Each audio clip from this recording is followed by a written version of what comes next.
Good morning, guys. Hey, Ben, thanks for the follow. Appreciate it. Good morning, dude. Got some work to do today. What is up, Martin? What is up, buddy? How are you?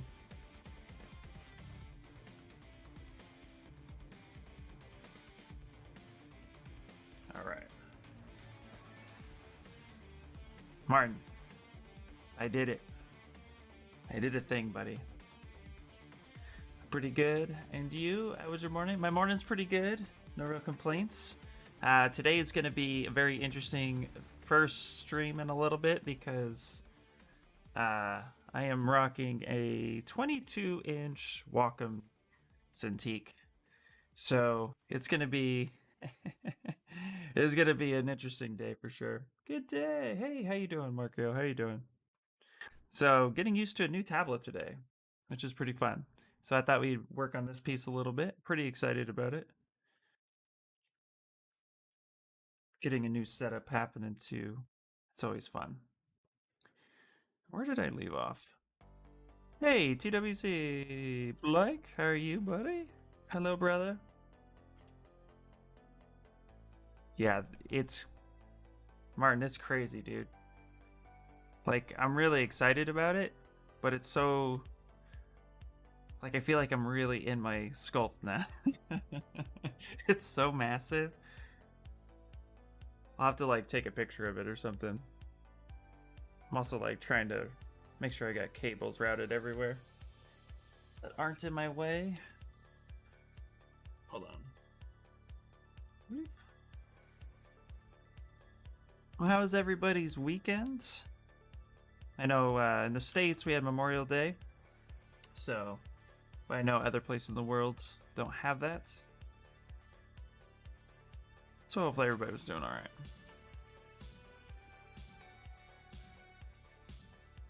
Let's go ahead and smooth this down a little bit. What is up, Talden? You can post in the Discord. Is it Bluetooth? It is not Bluetooth, no. Here, I'll post a picture in the Discord. Talden, how you doing? So yeah, it's getting used to this, which is pretty funny. Let's see here. Ooh, carbon, work in progress. Nice. Here, I'll just post in general. Let's see here. That doesn't do it justice. There we go. We'll call it new tablet. That says now. Can't do anything new. It's in general conversations. Where can I get mass balloon? If you go up to your brush and hold control for your mass pen, click it, and then you have the new features right here, and it's called mesh balloon, and it's right there.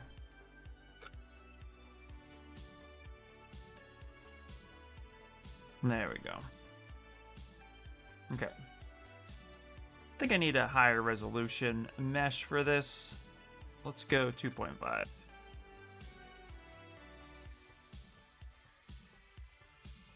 So yeah, so this will be interesting. So if I seem a little all over the place today, that will be why.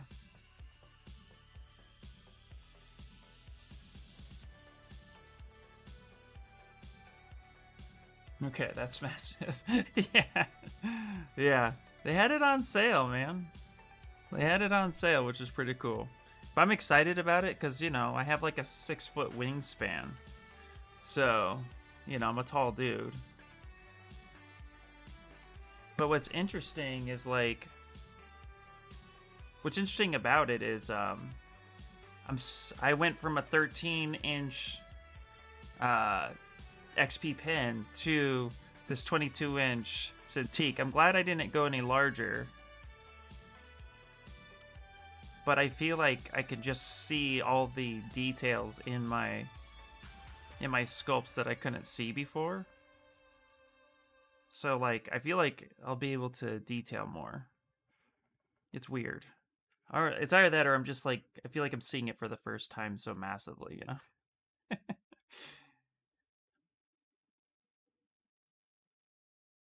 It's pretty cool to like walk away and then go across, into my living room and then sit back and then just you could see everything.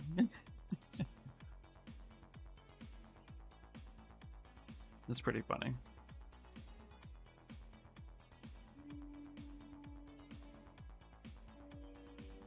But yeah, I love it. It was good. It was a great purchase. It was also a hey, congratulations on landing your job present. So that's part of it. It's probably like experiencing. It's probably like the first time experiencing 4K TV. Absolutely, yeah. It definitely feels that way. I honestly didn't think I had enough room for it. As soon as I brought it home, I was like, oh man, I think I misjudged my spacing, but not too bad. I'm able to rest my arm too, and I have it to where I can, if I'm coming up here, the stand it comes with is actually really sturdy. Although I want to get one of those swing arms eventually. But yeah, it's actually pretty sturdy considering. Can you download my cam? It's so cool. You know what? I'm gonna be you know what? I always say, yes. You know what? Here's what we're gonna do. Let me do this. 1 second. Yeah, I've been wanting to make Vegeta downloadable. I'm glad you guys like him. So let me do that right now, because I keep promising and then I forget because I'm just all over the place. Let's see. Let's go to my program files. How are you doing, John? John Addis. I want to make sure I pronounce it right. Kari, how you doing? Let's see. Pixel Logic. Startup cam view. Vegeta head. Alright, it's just the PNG. We'll go ahead and copy that. Let me paste that to my desktop real quick. Bloop. And then, okay, if you're in my Discord right now, and if you're not, I'll send you a link. Here's a link to my Discord. Okay, good, that went through. And then what I'm gonna do is I'm gonna just go ahead and drop that in my Discord under Zbrush. You go to Art Stuff, Zbrush. I'll go ahead and I'll just post that. Call it the free cam view for Zbrush. If anyone wants it. There you go. That will upload 6 megabytes. Will take a second. Yeah, can you imagine it's also probably better for your back if you have a swing arm for your tablet? Absolutely. Because what I would love to do is literally like swing it around and have it set in my lap. But I'm going to have to like move a bunch of stuff around in order to do that. Okay, so if you go into my Discord and then you go into Art Stuff, Zbrush, the cam view is there for people to download. You just install that into your cam view in Pixel Logic under the startup cam view, drop it in there, and then go to your preferences and then your cam view. Yeah, doing same ZBrush jewelry, having fun. Nice, man, nice. All right. Drowning problems under some ice cream, but we're here to see your lady. Oh man. Well, I mean, at least there's ice cream involved. Hey man, I saw you on Mike Thompson's Venom sculpt from January 2020. You've seen his fan. Oh, I love Mike Thompson. Awesome dude. Yeah, Mike Thompson is an awesome guy. I was even able to get like a really nice mentorship with him a while back. So I don't know if he still has them open, but if he does, highly recommended, because he's a great dude.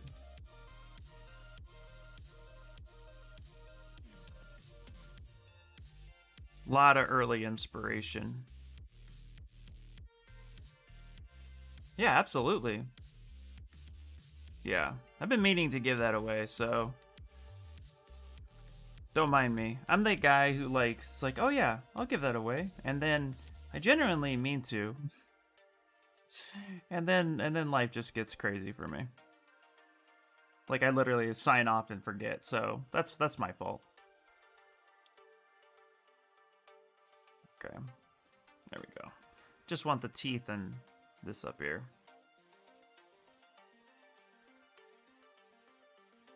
But yeah, I feel like I am sitting up just a little bit more than before. Which is kind of what you want anyway. The most common problem I face is finding comic-style references. I study anatomy, but I'm always stuck on how the arm would look in a certain position. Yeah, so that's where you're gonna have to take a little bit more initiative to just make a decision on how you think it should look. That's the hardest part, being a 3D artist when you're pulling from a concept, is a lot of times 2D animation or 2D drawings, you know, they get the advantage of cheating the anatomy to fit the perspective.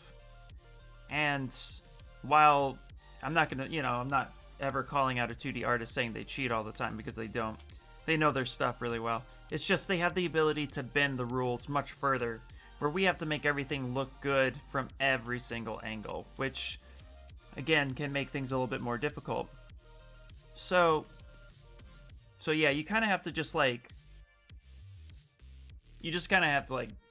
a decision. If it doesn't look good, like if it looks good from this angle and then you turn it and all of a sudden it looks wrong, then that's when you get to break the concept and make it look more accurate towards the 3D perspective instead of the other way around. So that's kind of my take on it. Hey, Kamara! Hello. What's up, Blake? Hello! Bretheon Studios. Morning, next. Hope everyone's doing great. Hope everyone's doing fantastic. Hope everyone had a good weekend.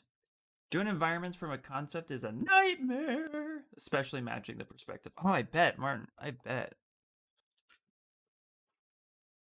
I absolutely... Yeah, I bet for sure. Okay. I can only imagine.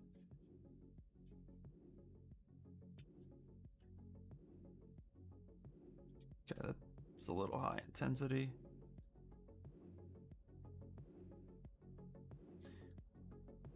All right. But yeah.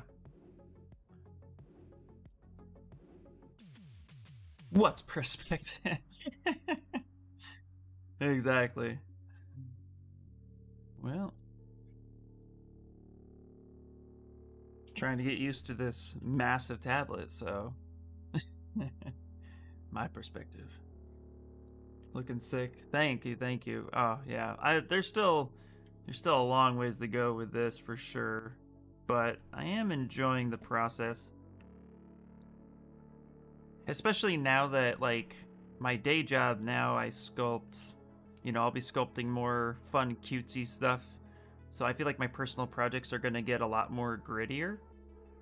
And I'm really excited about that. I also get to focus on learning some new programs. I've been wanting to learn Marvelous Designer for more of the superhero or just overall clothing in the organic character realm. So it'll be fun. I get some time to do some of that too. But I want to see how far I can push this one. Especially since I just finished going over Spicer's anatomy class to kind of up my anatomy game a little bit. So, really excited to push it further.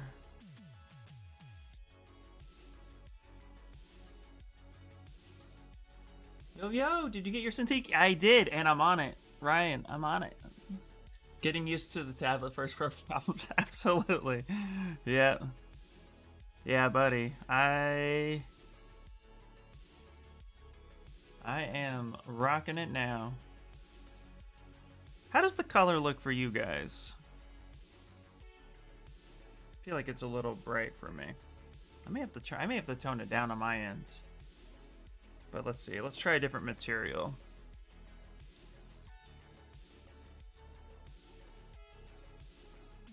Gonna get this one muscle right about here coming through.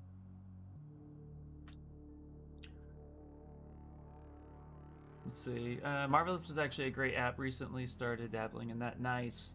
Yeah, I have Marvelous Designer 9 from a while back. Buddy of mine hooked me up with it, so I have that to play with. But I know they're up. I know they're up on like 10 or something like that. But I think even just taking that and learning it would be kind of fun. Is Vegeta sculpting video uploaded on YouTube? I don't remember.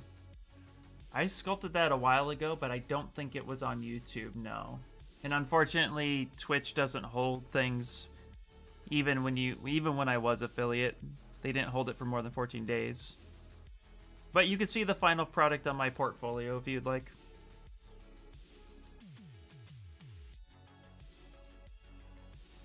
So color and stream looks the same as always. Okay, great. Okay. I didn't know if I had an effect on it. It's good to know. Dude, that's exciting! Yeah, it super is. I'm really jazzed by it, just because, like, I mean, it's kind of a present to myself. So I am really, really, really excited. It's so much fun. It's just getting used to it right now. It's pretty bright. Okay, nice. What's up, Inspire? What's up? Yeah, I keep updating my color settings, so I couldn't tell you if the color is different. Yeah, I wasn't sure how that would be. But I'll take it. The colors look really rich on my end. Like, everything seems to be a lot more interesting. And I feel like I have all of this real estate, by the way. Ooh, you know what we're gonna do? Let's put this here. We're gonna stamp it so you guys can see the overall, because we're gonna be zooming in here. Because I think what I want to do now is I actually want to start putting black trails, because Carnage has all these black, like, grotesque trails happening all over the place. So I think I want to do that for the majority of her body. Let's go turn solo back on. Let's go do that. The tongue, we'll leave it. We'll leave the teeth there. Okay, and what we're gonna do is maybe we'll call this. So this is your base slime. Let's actually insert a new sphere. Let's drop this down. And let's actually switch color. We'll make it kind of like a grayish black, but not true black, and go fill object. And we'll kind of hide that right there. I got the 22-inch Inspire. It was super awesome. Do you have room to breathe now? Which one did you end up getting? So I got the basic Cintiq 22. I didn't get the HD version because that was like another $800. And I still didn't want to spend a whole lot of money. So I didn't really think I needed the 4K per se for what I do. I don't do anything really color important. So at the end of the day, I thought, you know what, $800 savings. I'll just get the 22 and just play with it, see what I think, you know, and then maybe in the future upgrade it eventually, but that's a ways down the line. Like, this is already a massive improvement. And even though it's 1080, my XP pen was 1080, and I could tell you this is way more vivid, way more sharp, has better contrast, has a better backlight. The response time is so amazing. So even though it's 1080, it's way better than the 1080 I was on. And I feel like I can actually, like, see. I don't feel like I'm squinting. Yeah, I saw your female Venom on ArtStation. That's pretty high. How did you make the turntable in Zbrush? Yes. I did the turntable in Zbrush. Yeah, because that one was just a straight Zbrush to Photoshop render. And then I didn't use Substance Paint or anything. Everything was done in Zbrush. Worth the difference in price then? Oh, absolutely, yeah. So this one cost $1,200. This one cost, yeah, $1,200. And then the 4K version was $2,000. So I just I couldn't justify the extra $800. Just the feel of drawing on this thing is nice. Yeah, I freaking love this. I really like it. Like a lot. I mean, there's just so much. There's just so much here. There's just so much. I could see everything. It's really nice. Okay. You know what? Bloop. J. Crew. So yeah. So I mean, at the end of the day, if money was no object, then sure, I would have gotten the 4K. But yeah, this is still extremely worth the price. Absolutely. I now see what people are talking about. Okay.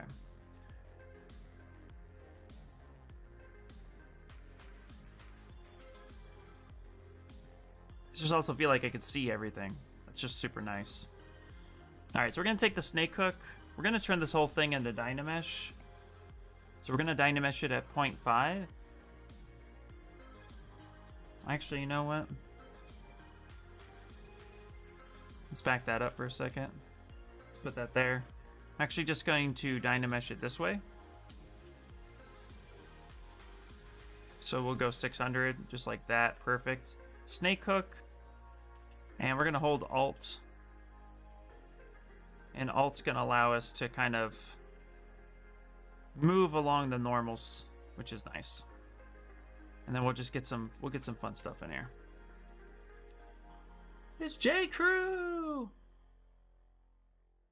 Also, Ian, what were you on prior? So, prior I was on the, I was on a 13.3 XP pen.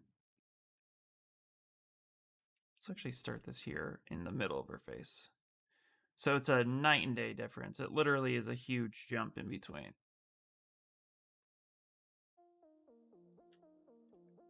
Okay, let's go ahead and just start holding Alt. We're gonna move this around.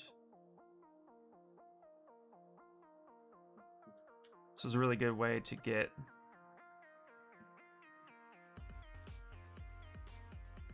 let's actually go higher in the resolution. There we go. Maybe inflate that a little bit. Oh wow, I guess I assumed you were already on a larger screen. Yeah, no. I should have been, to be honest.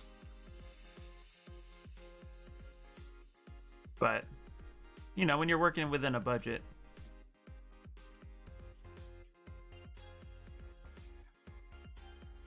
Hello, chat. Okay.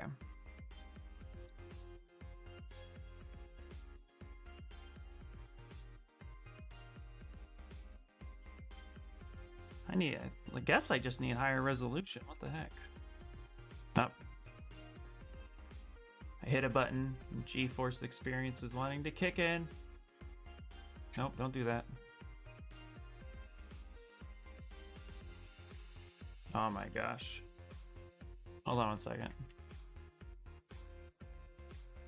Okay. Let's minimize that. Go away. There we go. Bigger screen, now he's unstoppable. Yeah. Yeah, I hear that for sure, absolutely.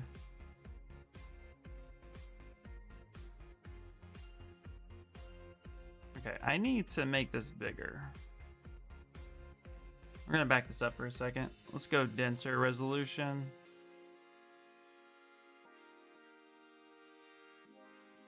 There we go.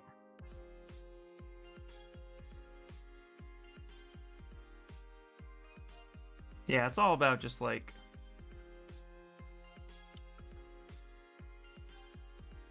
it's all about just getting what you need. Okay. There we go, that's better. I think it's gonna take me a little bit to get used to it per se. But that is okay. Assumed it would.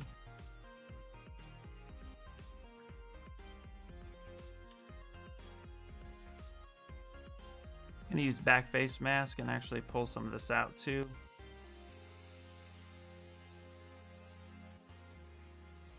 Just give us a little bit more.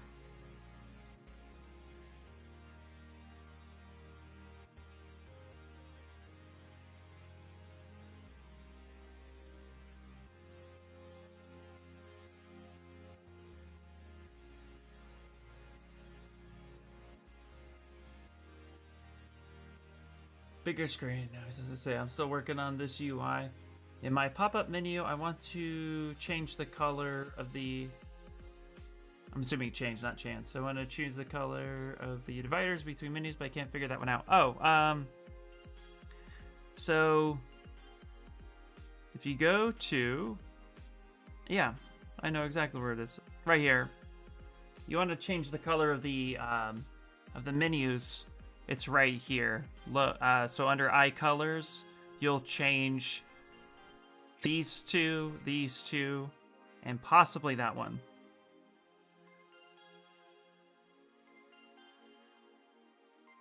So just pop this over here, and then, like, for example, just so I were to grab this, and then if I wanted that to be orange, and then this one, you know, if I wanted that to be something else, I'll take that and change that as well. So I can make that red. So usually this is your gradient version, and then that's your other base. Then of course too, you know. There we go. So yeah, just preferences, eye colors. That should do it.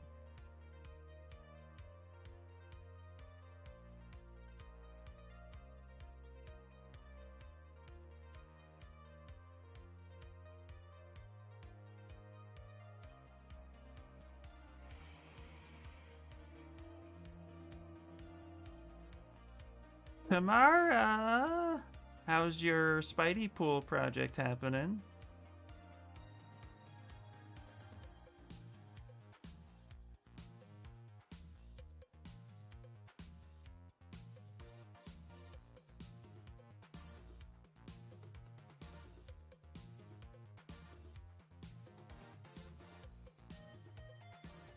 I think I have to. I might paint some of this.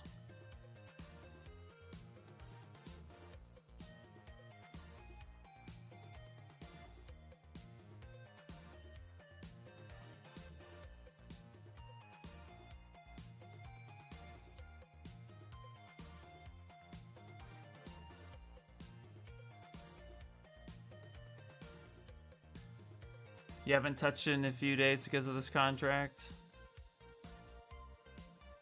Oh, I can't wait to see it finished.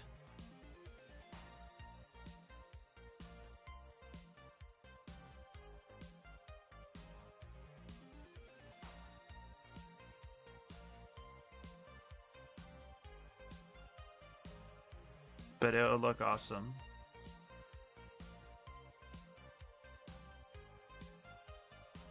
Okay, you know what? Let's see here. Let's actually take this for a second. Let's grab this. Let's clip that. And then let's split hidden. Let's dynamesh this one. Let's come down. Let's dynamesh that one.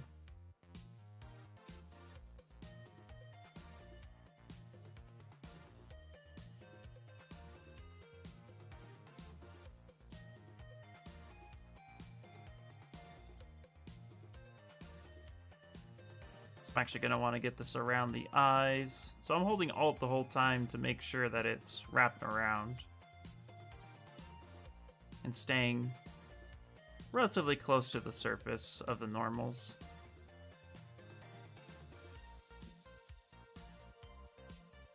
So excited for this contract piece, and I can't wait to show everyone. They need it by tomorrow. Very cool, Kamara. Well, get it done! Get it done, girl! How long have you been sculpting? Before sculpting, did you have any other 3D experience? What got you into sculpting? It's a great question, Dark Knight. So I've been sculpting for about 5 years. Thanks to COVID, that 5 years got exacerbated pretty well. So I was able to really hone in and focus on it. Yeah, so about 5 years. And then I did have other 3D modeling experience because I worked in aerospace for about 12 years.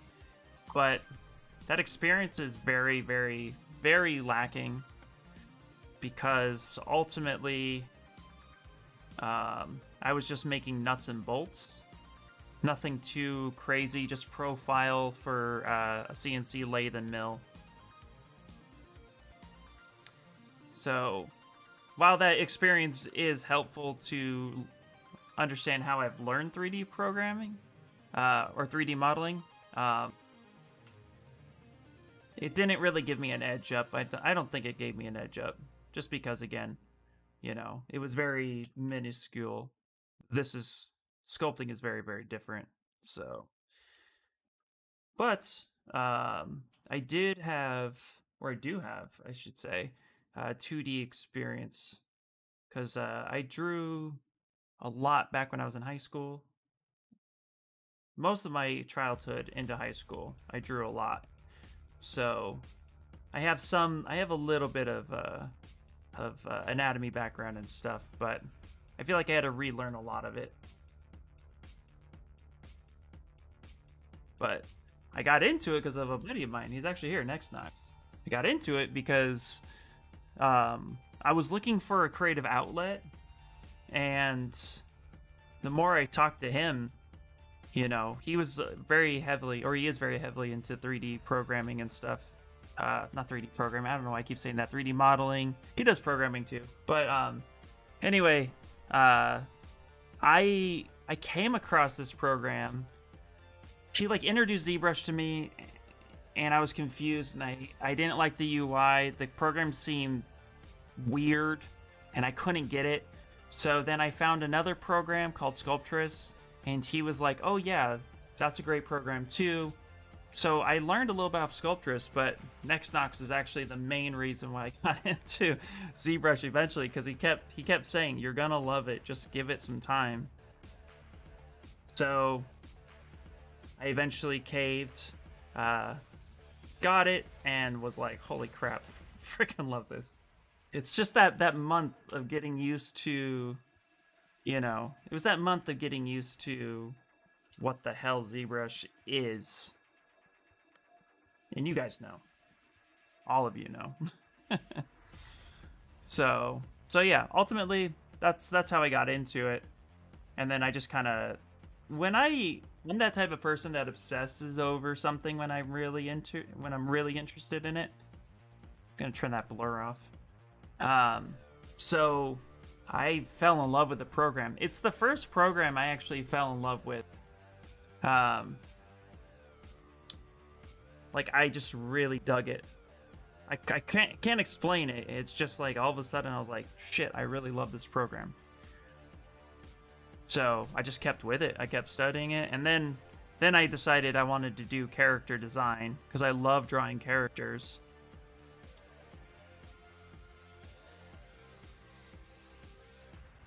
And then after that I found Shane Olson, and then actually to be truthful, the first class I ever took was actually a David Igo, who used to work for Sideshow.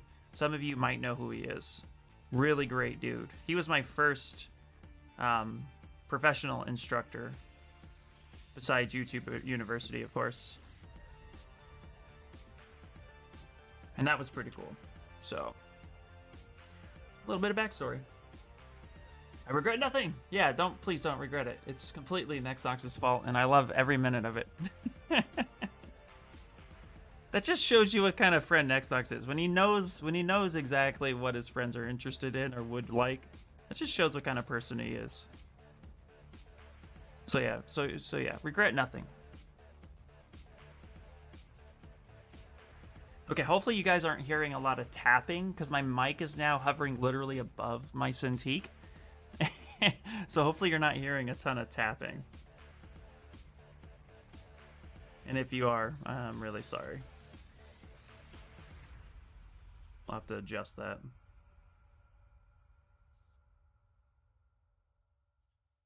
Boop. What happened to you happened to be similar. I was a hardcore gamer, and then I got into Zbrush. I literally quit gaming, and I just play 1 hour a week in Sculpt. I know, yeah. Guys, actually what's funny is this is the kind of gamer I am now. Let's see if I can come back over here. We'll go full screen for a second. This is the game I started playing again. And I love it. It's the original Castlevania Symphony of the Night. I've had this thing since I was 15. And I have my PS3 right here. And that's the game I'm currently playing right now. It's not tapping, it's ASMR. Exactly. Haven't changed it. I haven't noticed any tapping. Okay, good. All right, yes. Good. Nice, man, nice. So yeah, so that's me in a nutshell. But I love it. And honestly, like the pandemic happening for me, you know, and I don't ever really like to say it this way, but it kind of was a blessing in disguise, because right when the pandemic happened, I didn't know what to do. I just lost my job. And it was supposed to last a month, then that turned into 2 months, which turned into 6 months, as everybody knows. So I wasn't sure what I was going to be doing, but I had just signed up for the 3D character workshop. And so I was like, okay, yeah, I guess I'll just focus in on that a little bit, which was pretty neat. So every day I just signed in to class, and then from there I just started sculpting. So I was already pretty decent. I was just trying to hone everything in. Yep, and now I'm here. So pretty exciting.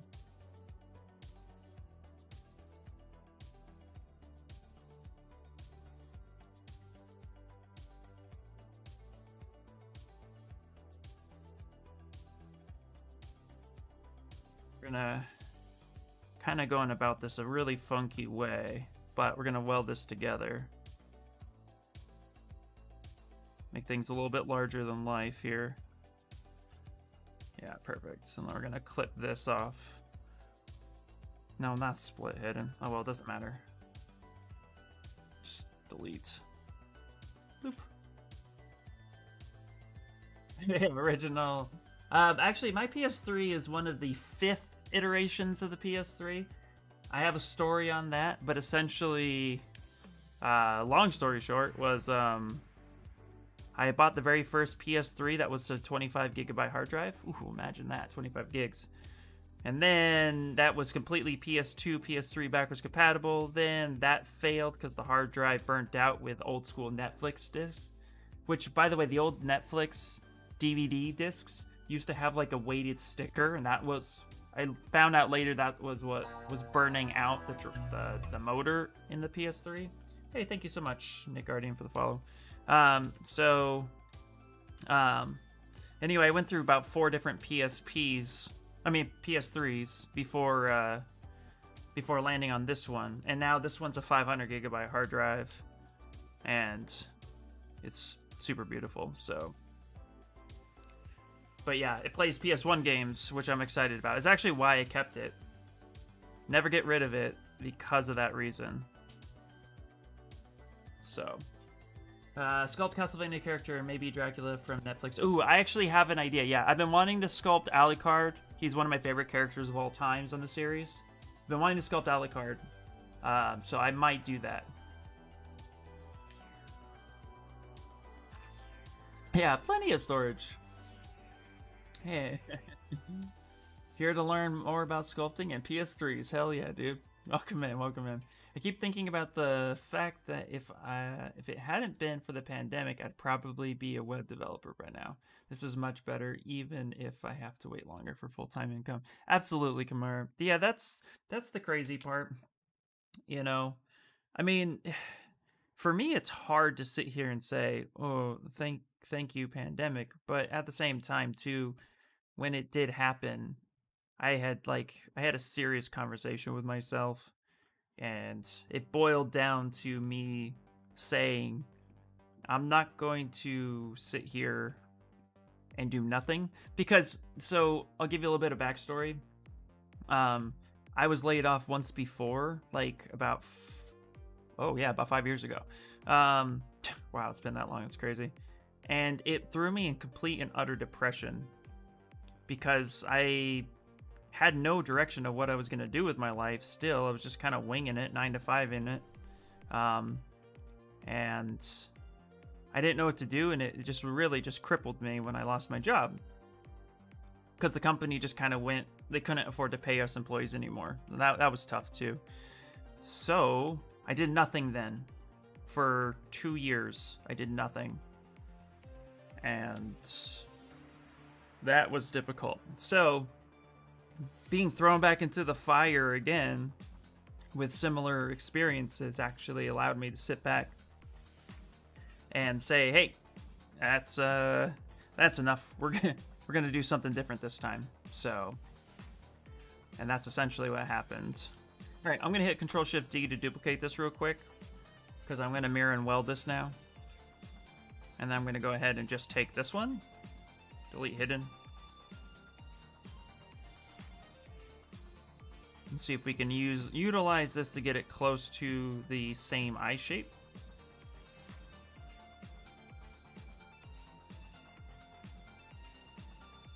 And then we'll just finesse it to fit. So, hey, what's up, Witch Cat? Yeah, I've been waiting for your stream, man. I really like your style of sculpting. You're so good. Hey, thank you so much, Biscuit. How are you doing? Welcome in. Just be chilling and sculpting and telling stories. So yeah, so that was me, which it was a difficult time. Oops, don't need to do that. All right. But learned from it, and then I really just went ham when the pandemic dropped. I was like, I'm gonna do this. And now we be here. But yeah, so Castlevania, sculpting characters. I want to do a la carte. And I think I'll be sick. Hey, no problem. Thank you. I'm really, really happy to hang out with you guys. As far as streaming goes, so I mean, this week is going to be total random because this is my official last week as a freelancer, as I'm transitioning into the full-time job over at Funko, and I'm not sure what my schedule is going to be like. So, excluding what happened this weekend, because I just needed a weekend off, so I didn't stream for Pixelogic this weekend. But typically, I'll be streaming for sure every Pixelogic, every Sunday on Pixelogic, of course, and then I'll probably, depending on if my schedule is what I hope it will be, I'm really hoping it's like a 9 to 5 position, then I'll do like an early morning stream once a week. So that way, you know, that way I can still come hang out with you guys, but then I can have my 9 to 5er. So that's the idea. So that way you guys know. It'll become more official once I get my itinerary and what's happening there. Man, silly question. No such thing, dude. No such thing. But I was shocked when I saw you were married. You seems quite young. Is marriage worth it? I'm thinking of living alone in my life. So I I tend to keep my private life private, but I live with my best friend and we have 2 kids. And so that's just kind of where it's at. Marriage is not for everyone. It depends on you, depends on your relationship. But I would say my only advice, really, because I don't think I'm qualified to speak on it, is stay in communication with the people that you really care about in your life. Really, the people you choose to be open with, if they're not reciprocating, then, you know, don't bash your head over it. Just be open with the people you want to be open. If they're open in return, that's going to make that relationship so much easier. But, yeah. But yes, I'm 38 years old. I might look a little younger, but I'm 38 years old. But that's me. I'd be interested in seeing your Marvelous Designer learning experience. Would you? Because I learn by like brute forcing things. I like get in there and do stuff. I mean, I wouldn't mind streaming that process, but you might see a lot of more not so confident.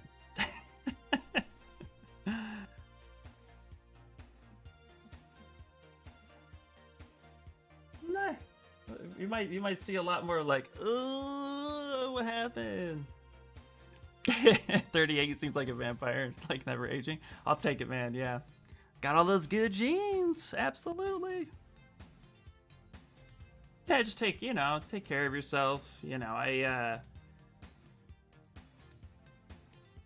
actually just started getting into natural bodybuilding, just because I've always wanted a certain physique and to feel good about myself. So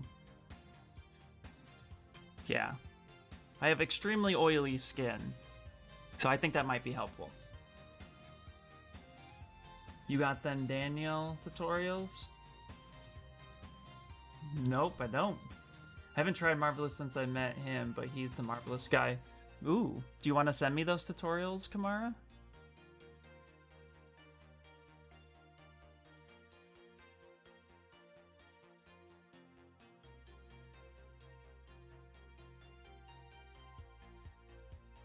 Because that would be awesome.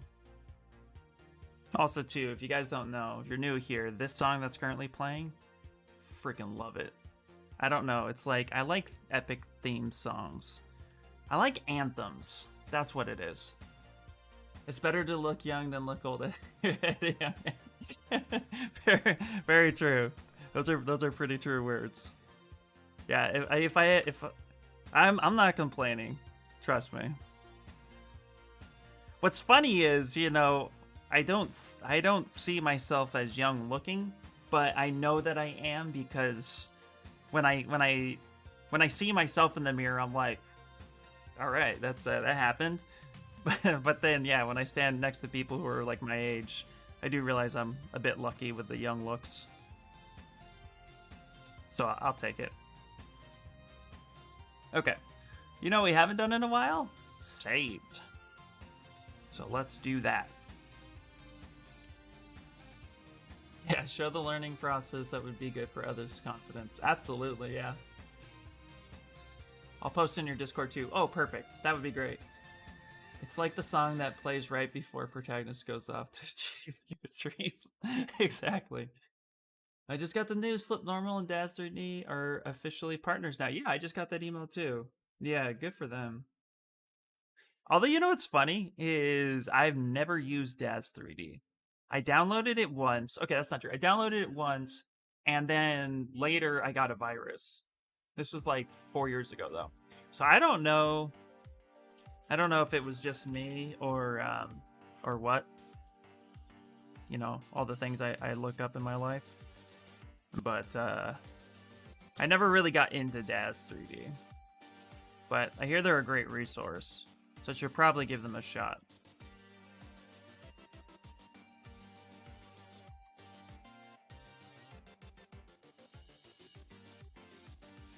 Okay.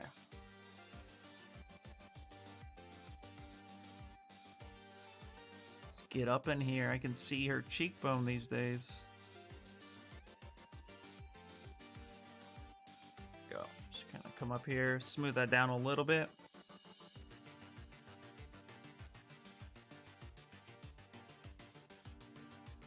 Does anybody here study from Flip Normals pretty actively? They were one of the like first online resources I found and really enjoyed. I did buy a couple things from them a while ago, but it's been a while.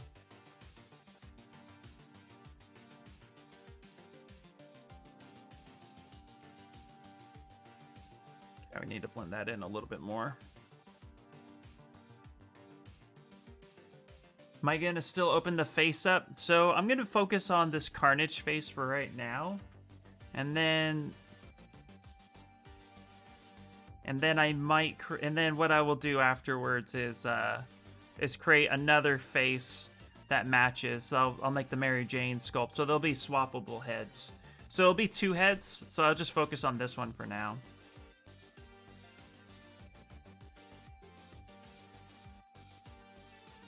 I was going to try to block everything out, but then I thought that's just going to be really unnecessarily complicated. So then I thought against it. And I thought, you know, let's just do the whole female Carnage like completely taken over. And then we'll do a head swap. That way I can have time to play with her expression and stuff. Yeah. Because right now, too, there are things about this piece that I'm kind of, like, still on the fence about. One of them right now is, like, I need to kind of blur the... I need to blend the blade in with her arm more. Because right now it just looks like it's sitting on top and it feels really, really funky. So this eventually will get... this is going to get fixed up. But I was thinking, let's get the slime all over her body first. And then from there... move on into the final face. So right down here, I still have MJ head, just kind of sitting there, just waiting.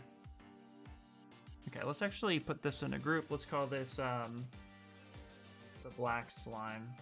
I don't know what the proper name of it would be, but that's okay. I'll underment where I stood, and that's all that matters.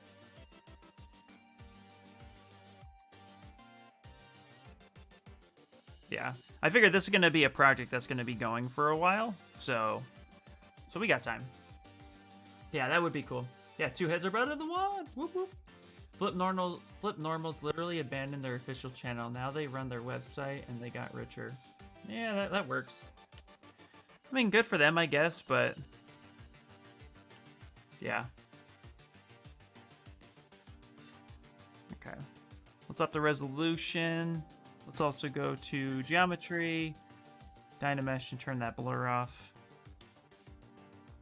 There we go.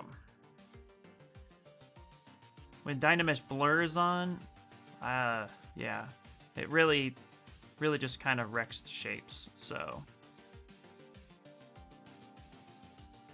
I got my reference too, so I got lots of Carnage reference happening over here, if you guys are wondering what I'm looking at.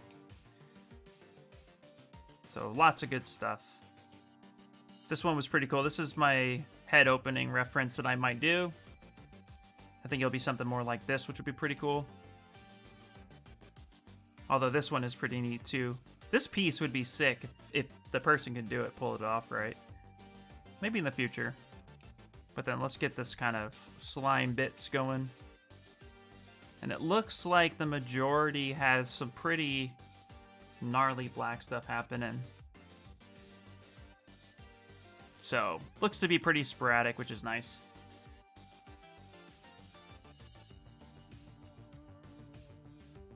Let's see, just made it home to catch some of your stream. What's happening, IR? Hey, how you doing, Chris? How you doing?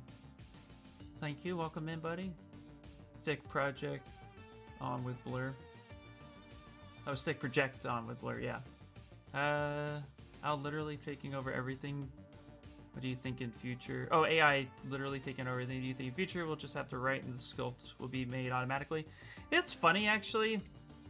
No, I'm Dynameshing. Not testimating. I don't think... No, AI is never really going to truly take over. In my opinion... In my opinion, what's going to happen is things that can be automated will be. but not a complete takeover. Because while computers can do a lot, it's going to take away the humanity of the project. And it's not going to look the way people would want it to look. You know, like, even though we are doing a lot of AI stuff, and there's a lot of really good, like, metahumans, for example, I think metahumans are only going to make certain things easier, but like anything automated, people can tell when it just looks fake, or when it looks, you know, not as good as, you know, something that's handcrafted. Like, there's a bit of love and spirit put into something that's made by hand, you know? So I think where automation could help would be more of like background stuff, you know, miscellaneous characters. But I think for the most part, hero characters are gonna stay hand sculpted. But I mean, only time is gonna tell. I could be wrong. Yeah, it's like CGI versus practical effects. Exactly. Practical effects are still used widely today, especially in Star Wars. Just saying. So, yeah. Yeah, absolutely. Let's see, I think automation and AI just changes our jobs. It doesn't eliminate them. Yeah, exactly. Yeah. But I mean, I think it's interesting because that's something to pay attention to. I think at the end of the day, you got to pay attention to what your job, quote, is. That's why I always strive to be a digital sculptor and not necessarily a complete specialist in the field, because digital sculpting is cheaper than actual sculpting, per se. And digital sculpting isn't just in games and just in movies. It's also in toys. It's also just in statue work. Even the U.S. Treasury Department, they put out applications all the time for digital sculptors to sculpt the new, coins, to have certain things minted, to get, like, to have plaques and stuff made. So digital sculpting can hit a wide, memorial statues. All that stuff can get sculpted digitally at a far less cost than traditional sculpting, because traditional sculpting will have to be almost to scale. So there's definitely a reason why I approached the digital sculpting aspect. But in video games in particular, it is something to kind of watch, because wherever AI is going to go, and you'll want to kind of pivot towards that. Like Kamara said, it just kind of change our jobs, but it won't eliminate them. But you'll have to kind of figure it out. And I think mainly that's going to be for more, quote, realistic humans, not necessarily stylized art, because stylized art is very much a craft on its own. So that's my little thought. Yeah.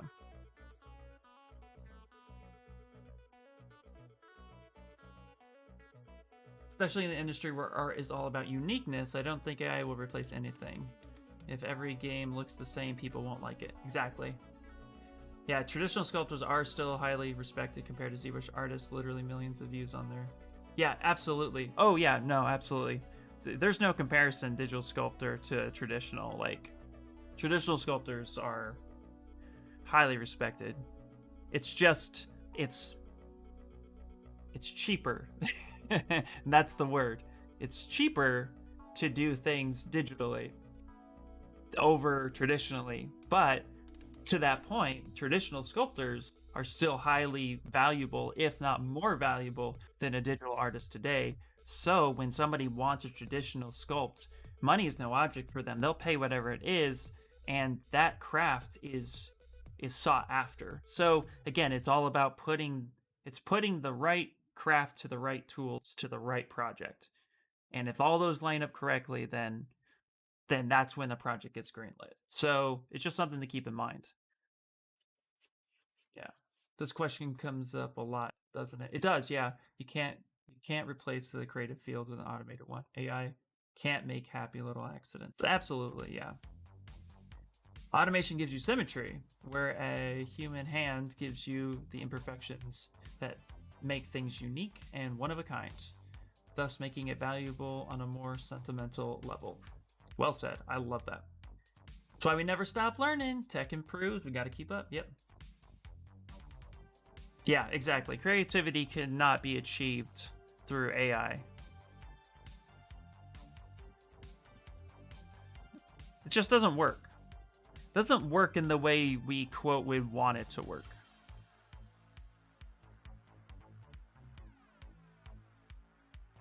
I mean, I'm sure there's somebody out there trying. You know what I mean? Like, there's somebody is going to give it a shot.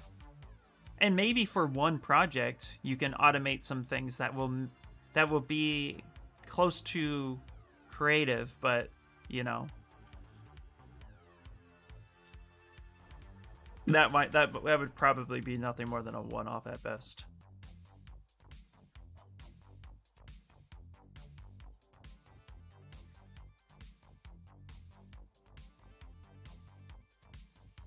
Okay, so we're going to bring this here.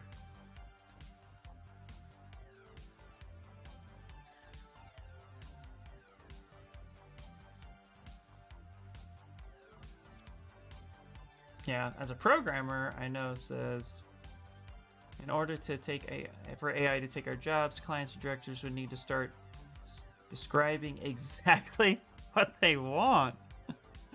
Oh, lordy.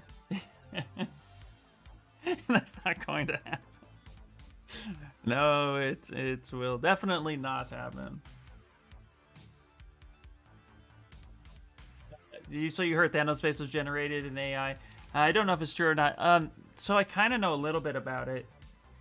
There is a automated approach to Thanos' face, because if you look at Thanos' face and then you look at the actor, there's a lot of similarities, and that's more tracking. But somebody sculpted the face, and then from there used it as reference to then generate the textures, look, and feel of the animated process.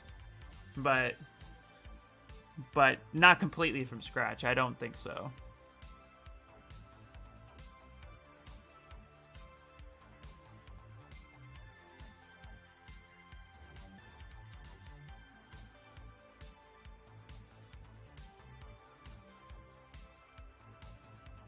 Although that would be really impressive if they did.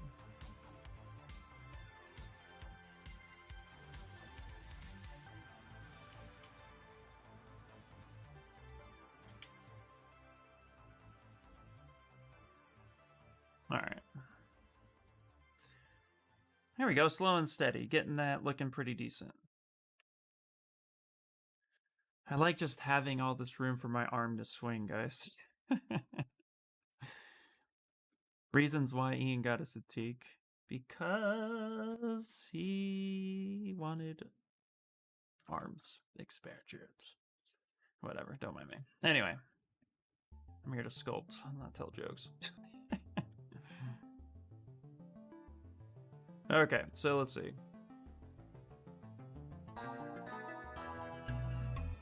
Hey, thank you so much for the follow. I really appreciate it. Welcome in. Hopefully you're having a good time. By the way, when Zbrush updated things again, they updated where things that have the natural lazy mouse. Which is like, you know, little annoying. It's my one complaint. So I don't necessarily like having the lazy mouse set so high on the default. It seems like a lot, but that's okay. I think AI really gets to run wild more in video games than anywhere else. I agree, absolutely, I agree with that. Just think if we had some of the AI code from Halo 5 or Gears 5 robots in the scripts for the Boston Dynamics. Oh, wow. Yeah, exactly. Yeah. I use a Helion tablet, $30. I can't afford Wacom at the moment. I got pretty good in sculpting at 8,000 pressure sensitivity like Wacom. Yeah, so that's the thing. So So I would never recommend somebody starting out with this gigantic tablet. No way, shape, or form. Unless it was like, gifted to them in the beginning. But the only reason, in my opinion, even after buying this one, the only reason to get a massive Wacom tablet is it just speeds up your workflow a little bit, and I can see the details a lot clearer. But I wear glasses, so that could be partly too just my eyes. But at the end of the day, like, I'm not noticing a huge difference as far as how I'm working. I still work the same, so I wouldn't tell people, yeah, you got to get one. Start with the tablet that works for you. I know people who've been working on a Cintiq for a long time and absolutely hate it, but it's what they have. So it's definitely a preference. For me, I love the screen tablets. I think they're fantastic. And I had the XP Pen for a while. I think my daughter's going to get that tablet coming up next. But yeah, at the end of the day, yeah, I got one partly because A, I wanted it, but B, also too, I just knew it was going to help me with such a bigger real estate. But yeah, it wouldn't be my first go get a Cintiq to anyone, especially because of the price. It is such, even though I could afford it, it was such a steep price. Right? The lazy mouse on certain things, but not everything, yeah. Why is the step so big? Exactly. Change it and save over the brush. Yeah, I will. Yeah. I just like playing Inspire. The lazy mouse is a different muscle memory. Yeah, it is. If you're not expecting it, it's jarring. Yep. What up, Jack? How you doing, buddy? I will never get a Cintiq. I am more comfortable with normal tablets. My hands would tire in a Cintiq. Yeah, well then there you go. Perfect.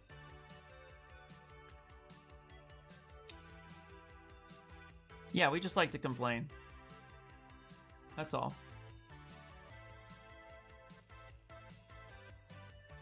Oh, Inspire, you got your color going? Nice. Yeah, you got the menus on the side? Nice, dude, nice. Okay, cool, thanks, Kamara. Yeah, I'll check that out. It's funny, actually landing a job as a digital sculptor, I now feel like I have a lot of time to do more of what I would want to do.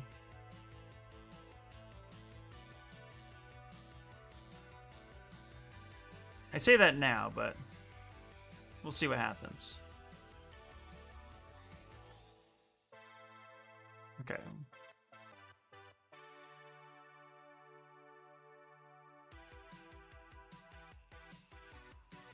But there's a lot of programs I want to do, so I'm excited about it.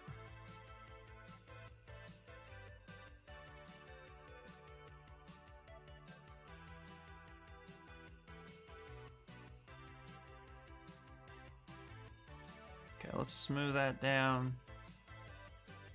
Smooth that down. Get rid of those weird, funky edges.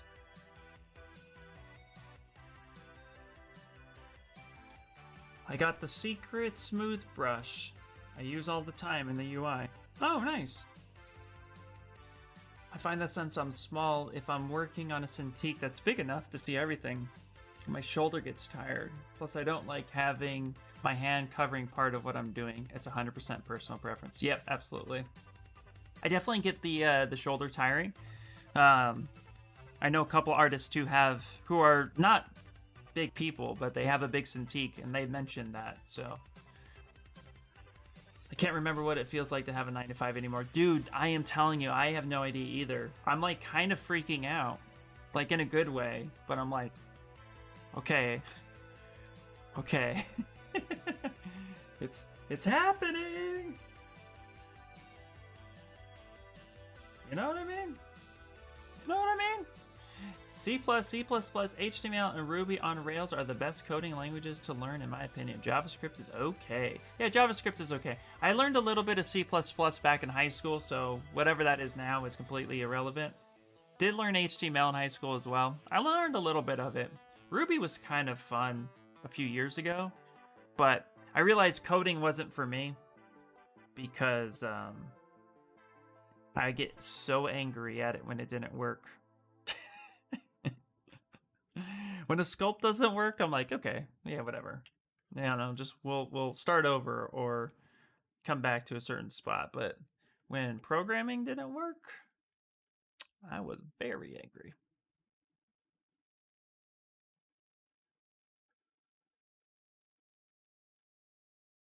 Okay.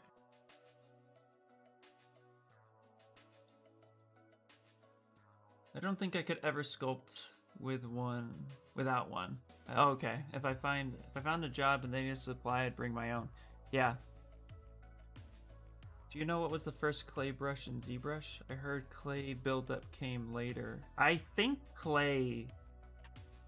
Don't quote me on this, but I think clay was the first brush. I don't know. Never had a 9 to 5. Not for the lack of trying. I can't even imagine most of the time. Actually, a 9 to 5 is surprisingly comfortable. I think what makes it a little scary for some is a 9 to 5 kind of, it seems like it takes you away from the possibility of looking for something else if you ultimately end up getting frustrated, bored, stuck, or, you know, tired of your job. But speaking from experience, it definitely is easier to find a job when you have one than when you don't have one. And when I had a 9 to 5er, looking for a job, I just had applications out all the time. And it was easier to take a day off and go to an interview because I could just explain I had a day off. It was just easier that way. So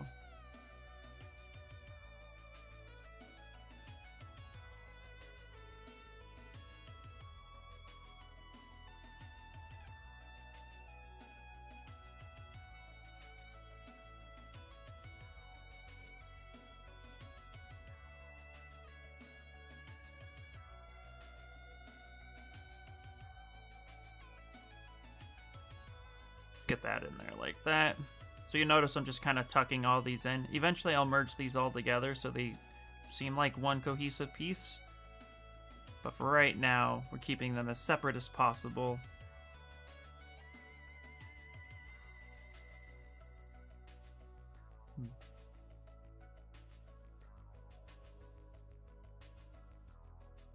Let's see. Ooh, hello, bro. Greetings from Venezuela. Welcome in, man. Welcome in. I haven't worked hours that short in 15 years, and I don't think I'd want to do a 9 to 5. I don't know what I would do with myself. Depends on the price tag, my friend. Well, I gotta run. Have a good day, Ian, and chat. Talk to you later. See you later, Inspire. Thanks for stopping by, buddy. Ergo arm I bought for about $45 works great for pulling the tablet display to me so I can relax my arm. Got it from eBay, brand new. There you go. Go there, you could possibly find a similar deal. Absolutely, yeah. I'm gonna be doing that soon. I think the comfortable is the part I can't imagine. I feel like I'm always in the middle of a panic about whether I'll have income when I need it. Yeah, so, and I don't like it. I want comfortable. I want it. Yeah, that's the hard part. Comfort is good, but comfort can be deceivingly bad too. If you're in a position that you're like if you're working for a company that's not necessarily good for you, but the pay is good and you want to better yourself, but you can't find anything, then you can get complacent in that position. So working for a company that's not good but pays well is kind of like a toxic relationship that you just can't get out of. And so that could be a little deceiving too. And I've had my fair share of those jobs. Aerospace was one of them. Do you know Rafael Grassetti? He uses clay brush only with damn standard, and I'm following in his footsteps. I'm getting good at clay brush. It's very powerful. You don't have to smooth. Yeah, Rafael Grassetti's amazing. Yeah, that combo of clay brush and damn standard is just something he's just really done great with. I use it from time to time, but I'm a brush whore.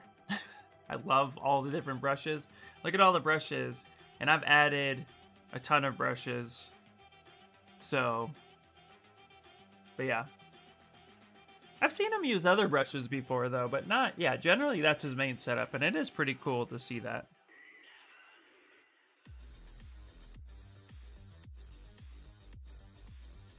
Okay, looking at this, trying to keep it as organic as possible.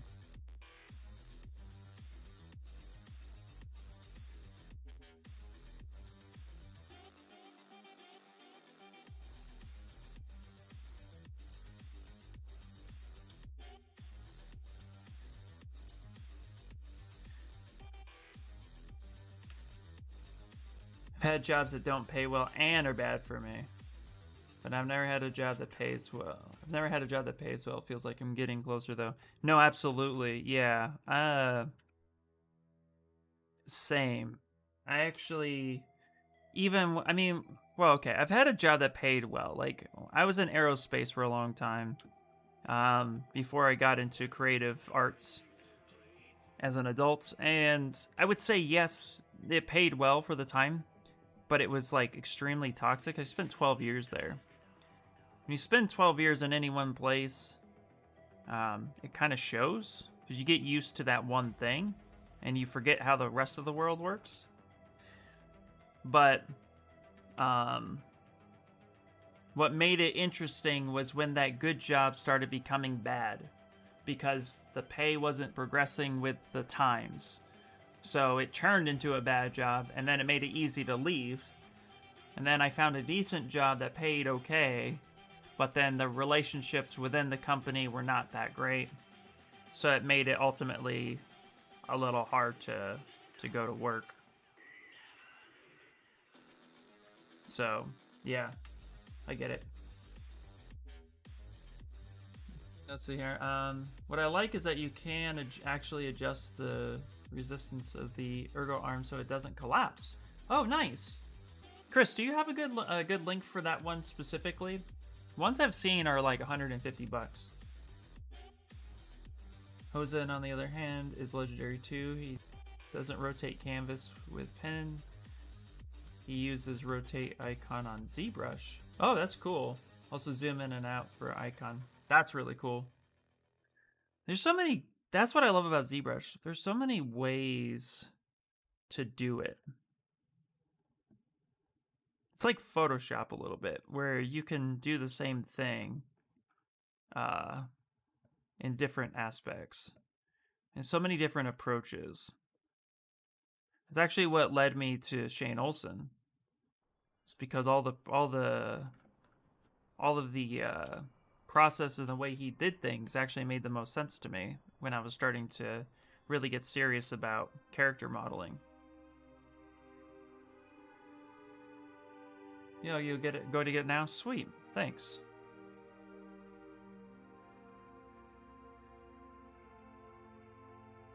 There we go. I think that's gonna look pretty nice. Let's go here. Let's actually inflate this a little bit.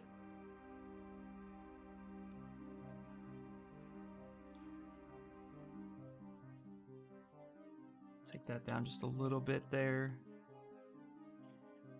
Okay, cool. I'm gonna see something. Let's go back here. Let's get the paintbrush. Let's actually screen grab that color right there. Because Carnage has kind of it's like a blacker lip. But we can make some of that.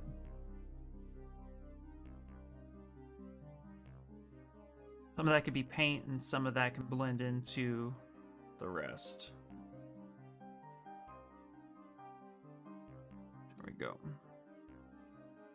So we can add a little bit of that stuff on each side of her mouth to make it look like it's part of that. I think that'll be pretty cool.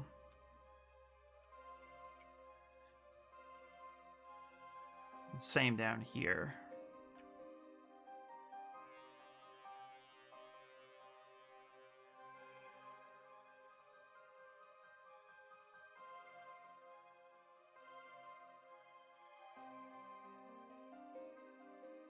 So we'll do that like that. Yeah, Shane teaching is awesome as well. Absolutely, yep.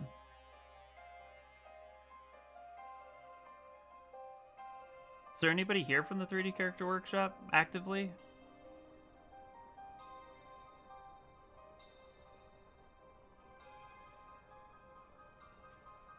I love meeting fellow students.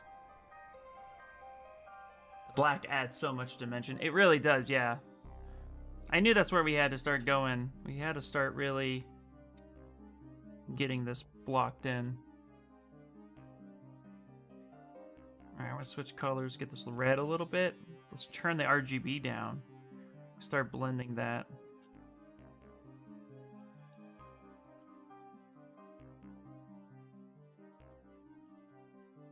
Is there a way to grab the color and the reference into your project? There is, yeah. So if you go to Z plugin, Z color, you'll be presented with this right here, which is a separate window that you can move off monitor. And then if I have reference in pure ref, so my pure ref, if I try to sample it, normally it won't work, but with my pure ref, if I just hold this color, it will now start grabbing the color within. Even off screen. There's blue from the chat window, white from the... So yeah, so that's how you would do it. And then let's say you like this color, so you grab this mid-tone right here, maybe a little darker, right there.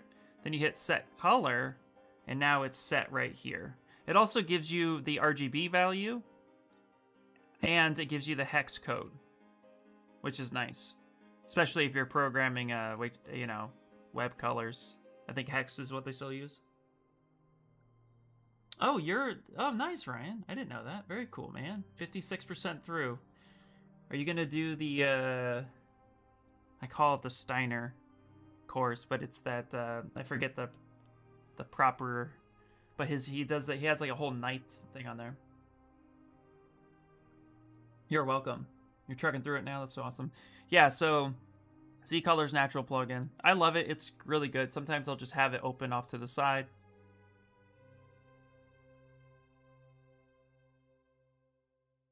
Okay, let's go back and grab that color. You can also, another way to do it, as I'm thinking about a million thoughts, if you go to texture, and let's say you import let's go here, let's go Mary Jane. So let's say I import a reference into texture, which is a good way to do it.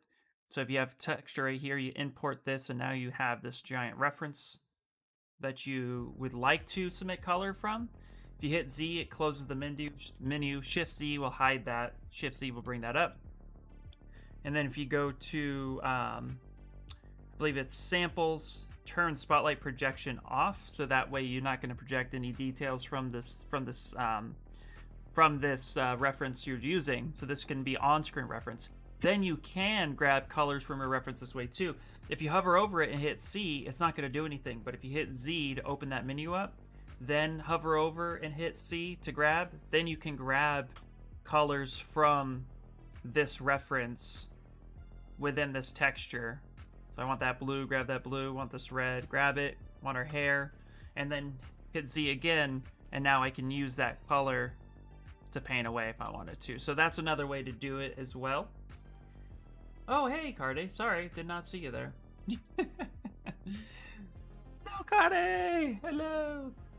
Still hoping to be able to do 3D Character Workshop myself someday. Yeah. So, and then Shift Z will hide that down again. And then, of course, you know. Bloop.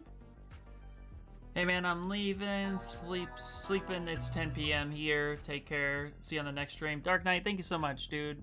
Thank you for coming in, hanging out. I really appreciate it. Thanks for the follow. Horple Fish. I love it. Hello, Cardi!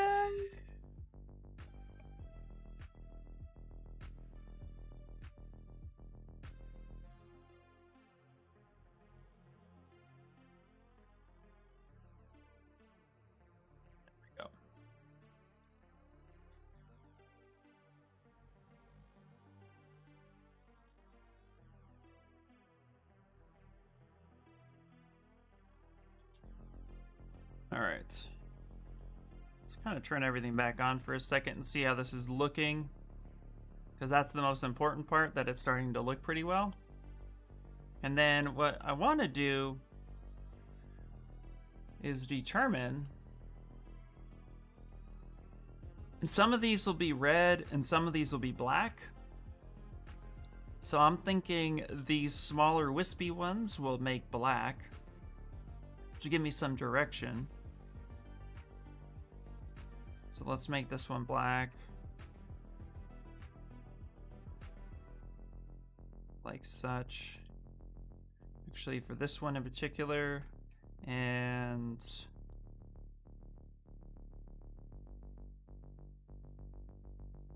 yeah, let's do that.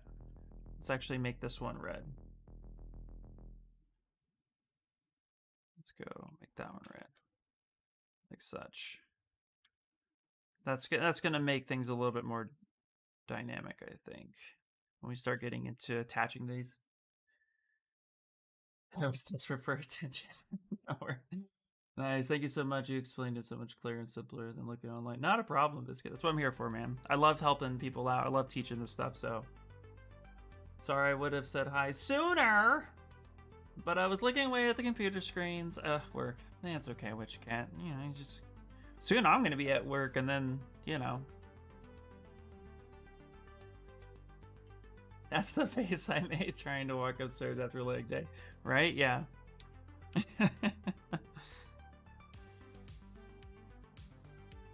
Yeah, we're going through making all sorts of stuff. Alright, so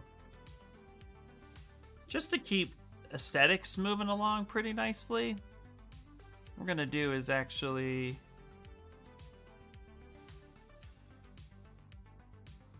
let's see, let's grab this guy right here. Yeah. I'm gonna Control Shift D duplicate. I'm gonna bring this down.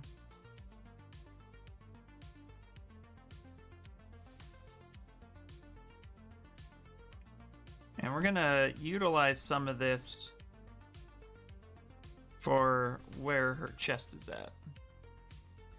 Now, we don't want to cover anything appealing.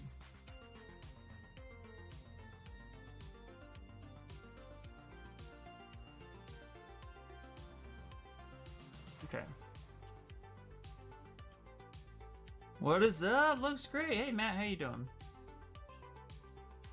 Thanks, man. I appreciate it. Yeah, it's coming along, man. It's coming along. I'm pretty excited about it. So we got a long ways to go, though. But it's nice to take little bits here and there.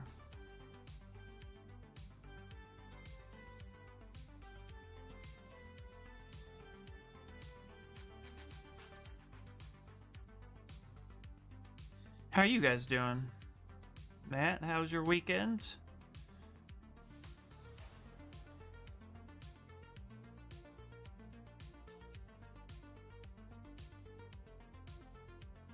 It's a nice 3-day weekend here in the States.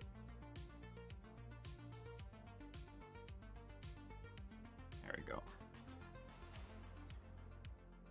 So we're gonna have fun with this. Let's see. Let's go transparency, just to kind of see where things are falling.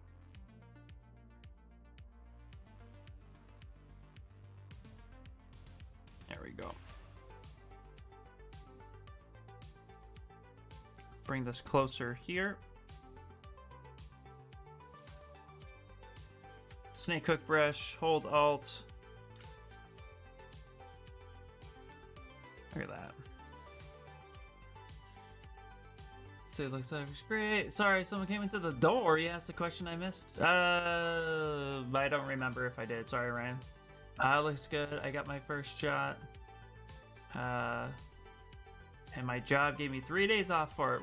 Oh, nice. Oh, yeah, Ryan. I just asked how, how Matt's weekend was doing. Dude, first shot, man. That's nice. Hopefully it wasn't too much for you.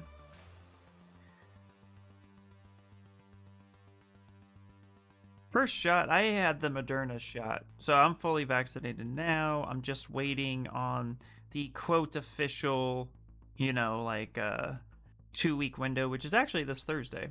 But the first shot made me just feel really loopy all day long.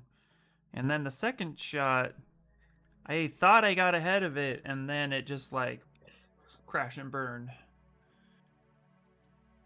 You know, like serial killer said, crash and burn. No issues at knock on wood. All right, no problem, dude. Got some wood here. I'll knock on it. Nice, man. Nice.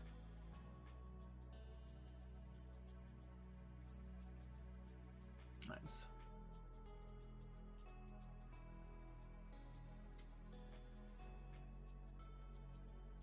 Okay. Let's get that snake hook out again.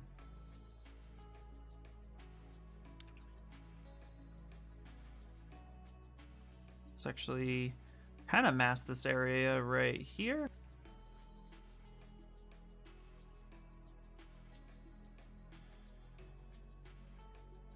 Is anybody caught up? No spoilers, but is anybody caught up with My Hero Academia? Besides Carnage. Although you could say exactly how you feel about it. Let's see, my first shot made me feel a little car sick that night. Second shot made me sleep for like 4 days, then took another week to get back to normal energy levels. But I'm fully vaccinated! Bloop, bloop, bloop. That's right. Hey, you were out for a while.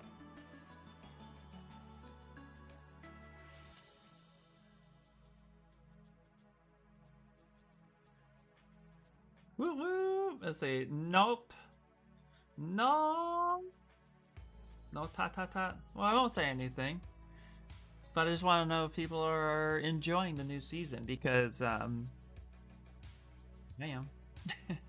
Haven't seen my best friend since November of 2019. And we're starting to make plans. Yes. Good for you.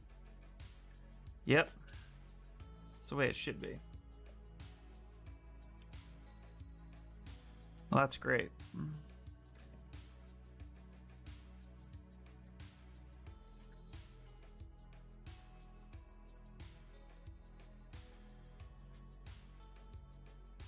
It's definitely going to be very interesting.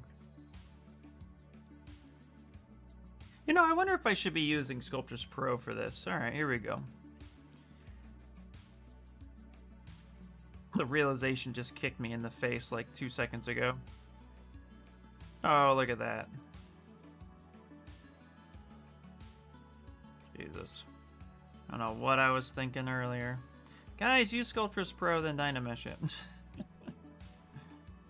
Ah, there we go.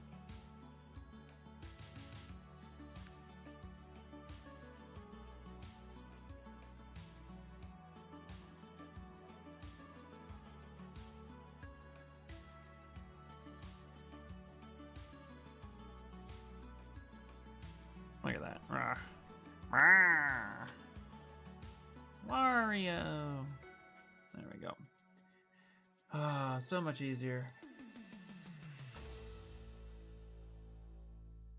So much easier. There we go. I need to catch up. Haven't watched much of anything since I was 6, and so much work. Man, Witch Cat, priorities. Priorities! I'm so excited to see him. I keep almost crying. That's gonna be so. You're gonna cry when you see him, and that's okay. You should. You know what I mean? I was wondering, but I didn't want to interrupt your flow. Oh, you're fine, dude. You're fine. You're never interrupting, Ryan. Come on, buddy.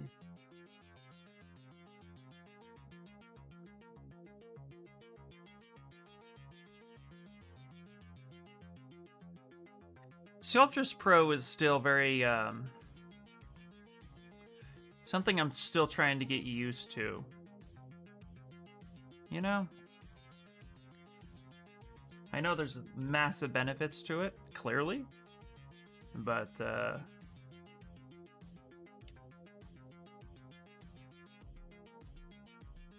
yeah.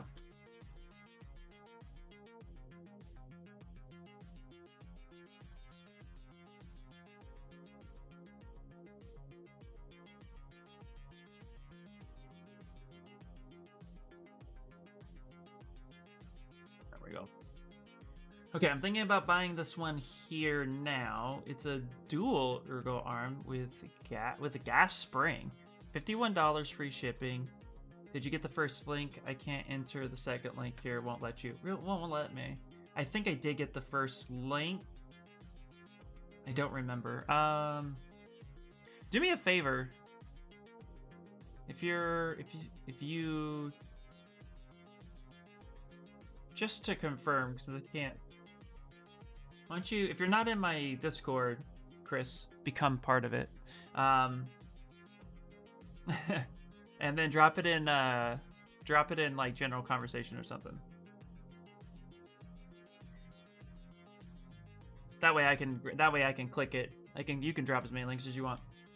Okay, I scrubbed back to get your question. Because I can do that on YouTube. The Steiner course. Oh yeah, the Steiner course, I did.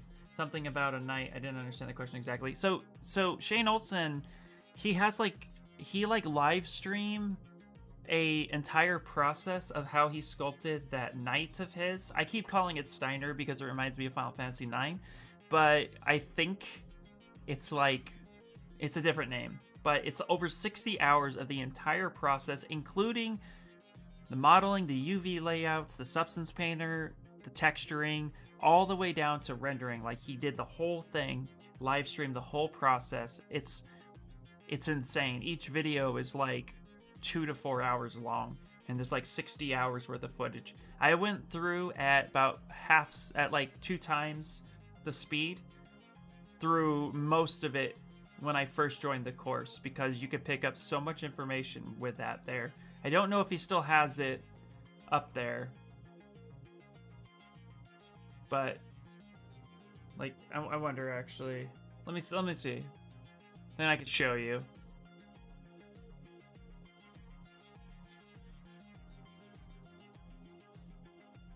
Let me just log in real quick.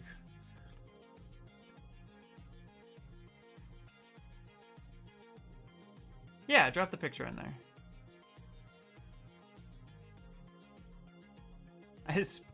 Oh, the sirloin. All right, yeah. So if you go to the course, his sirloin live stream. Let's see if I can get to it. Here it is. So here is all of the videos.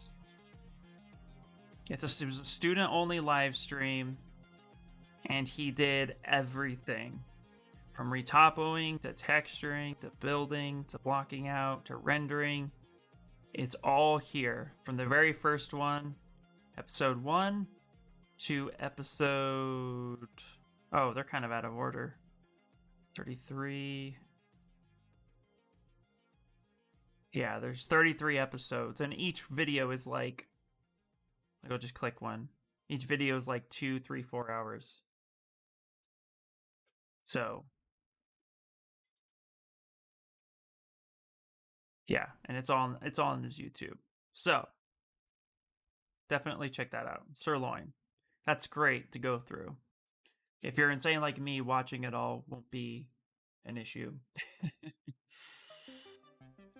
Screenshot the second one. I can send you a pic. Yeah, drop it off.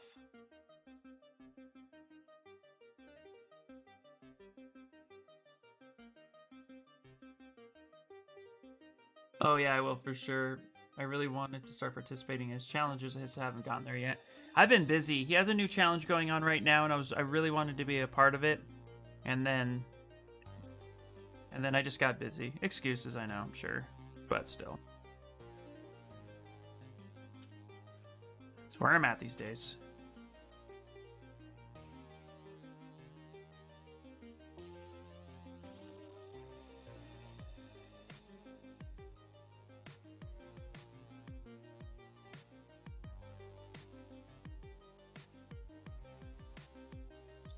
Blow that up. There we go. It's funny, these little webbings, they're really cool to work with, but man, are they tedious. Busy? You? What could you possibly be busy with? Touche, Kamara, touche. That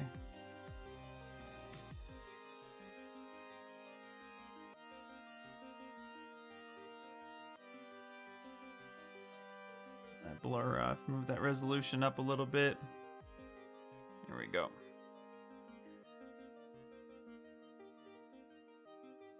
What's crazy is how kind of sporadic these are, but also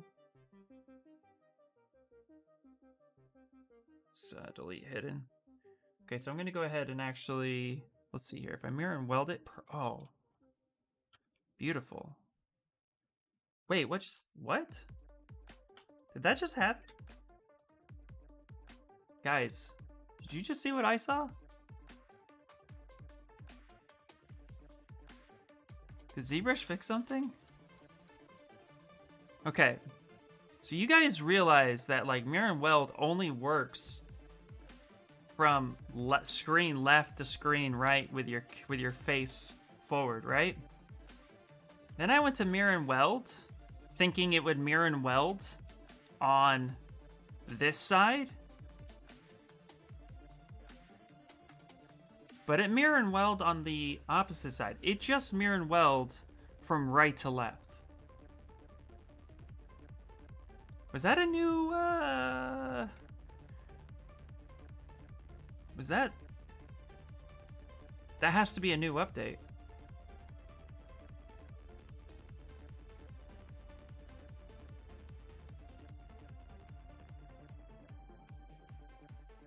Lady with her lady Carnage.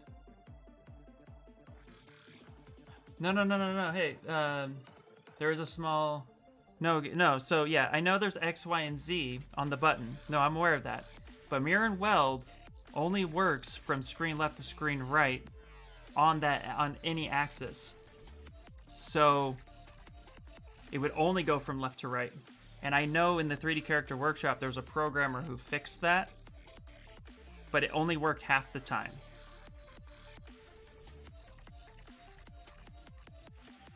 I've actually had it mirror and weld the wrong way before, but it still only goes one way. But if they fix it, let's find out. Okay, we're gonna find out right now. And this is how we're gonna do it. So, we're gonna take this, we're gonna mesh this over here.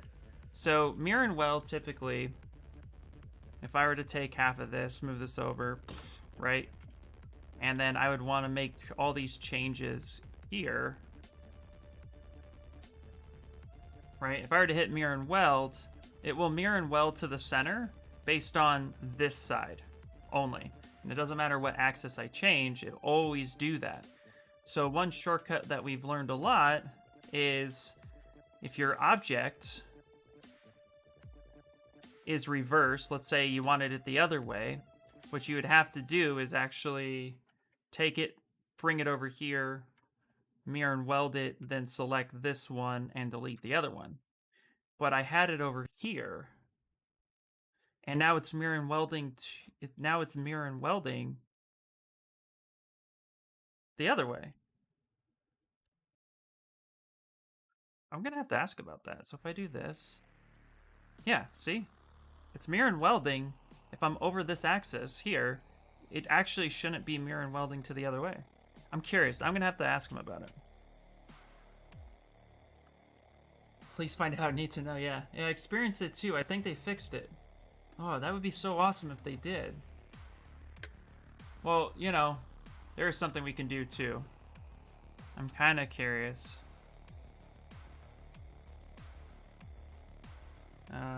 2021.6.6 update notes.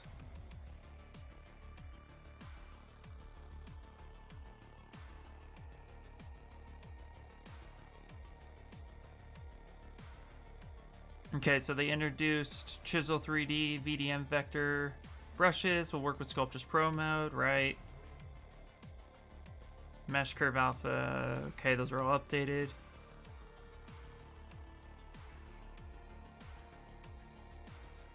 Okay, nothing, it doesn't say anything here. Decimation Master has been updated to work on older versions of Mac. Nice. It doesn't say anything about that on their note front. I may have to go directly ask and see what happens. I'm so confused. How does it know which side to mirror? That's the thing. It used to just not work. You would mirror and weld, and it wouldn't duplicate it. It would just keep it there. I mean, I'm not gonna, I'm extremely grateful, because before I'd have to take that, move it over. You know what I mean? Like, I'd have to copy this side, like such, move that over, and then mirror and weld, and then bring that back. That's been my process for a while. I'm really excited about it now, actually. I wonder if it's something... Maybe it's just a happy accident, and I'm making more out of it than it needs to be. But yeah, I have no idea, Ryan.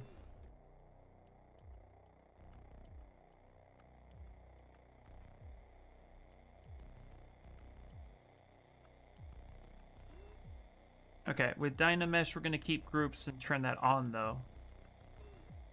So that way we don't merge them together accidentally.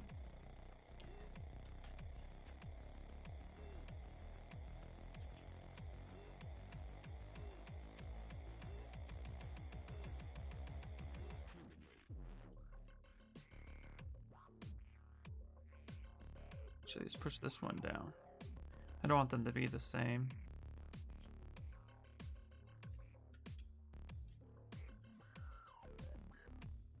Okay, sending now. I had to update my set. Okay, cool. Thanks. I appreciate you so much, Chris. Thank you, thank you, thank you.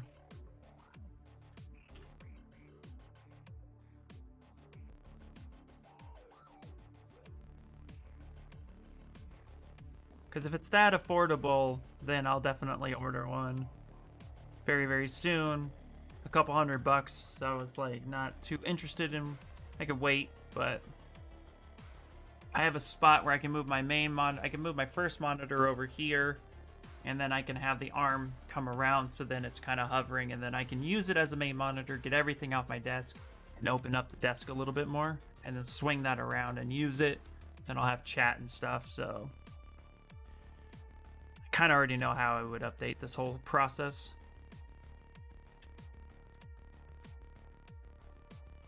What's the size of your display? So mine's a 22-inch.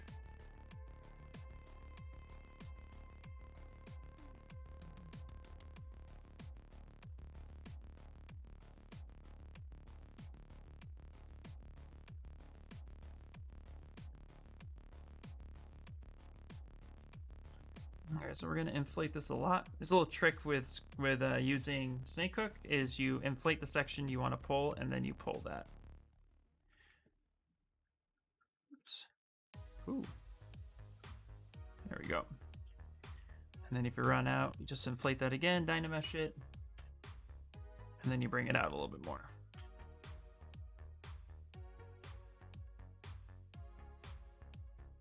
Okay, this is up to 27. Nice. Hey, Chris, welcome in. Also, Jonas and Euroteta. Welcome into the Discord. I appreciate it. Perfect. Ooh, look at that. That's cool. Oh, wow. Oh, this is dual and this is all. Oh my gosh. Life just got more interesting. Okay, cool. All right, cool. Thanks for sending that link. What did you miss? We're doing... Okay, next Knox. Actually, you definitely...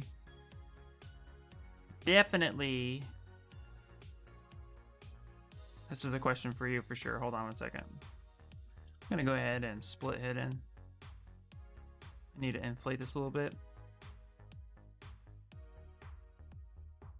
You know what? Actually, let's do this. Let's delete this one.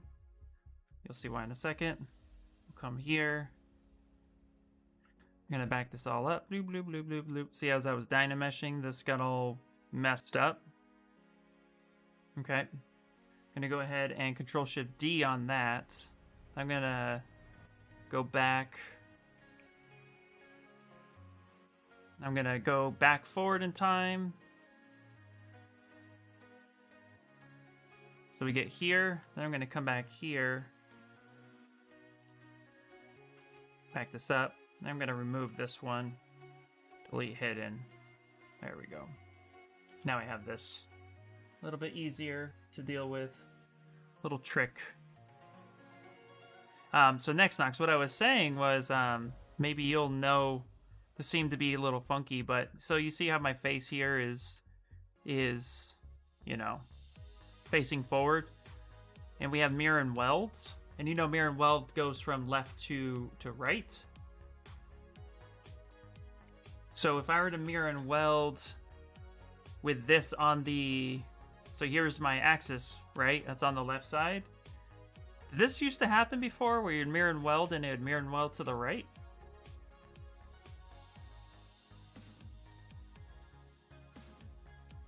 Kind of curious.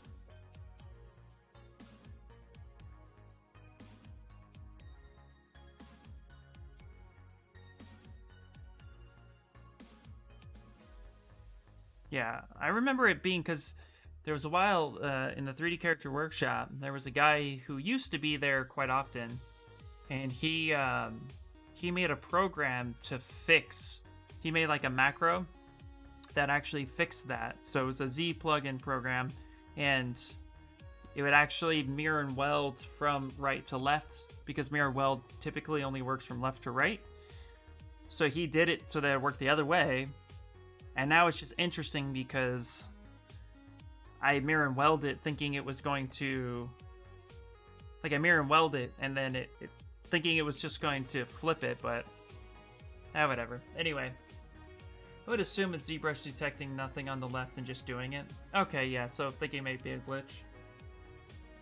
Keep in mind that most monitors are aimed at position and not when touching. If it's too weak of the spring, imagine just be held to sculpt wrong. Looking at that just make you lose your thought. Yeah, it's not hard for me to lose my train of thought. It happens all the time. Okay, we're gonna go ahead and drag this out. Switch color. Gonna go ahead and split unmasked. Let's go to subtool, split unmasked.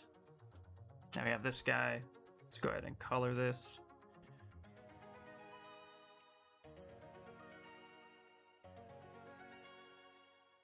Yeah, that's the one you have. But you have the single one. Nice. You're late. Hello, my name's right there. How you doing?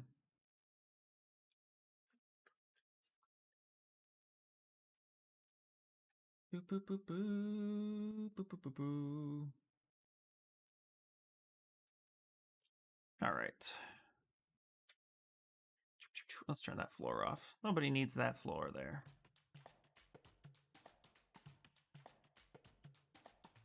Whoops, wrong way. All right, let's take this guy right here. Let's actually move this over. Kind of squeeze that in a little bit.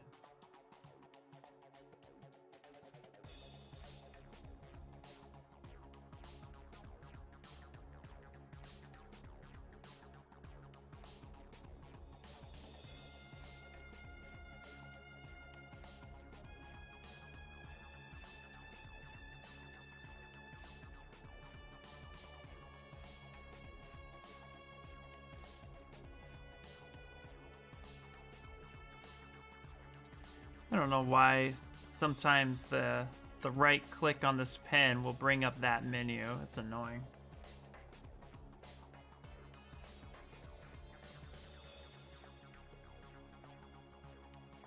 Well, that's annoying.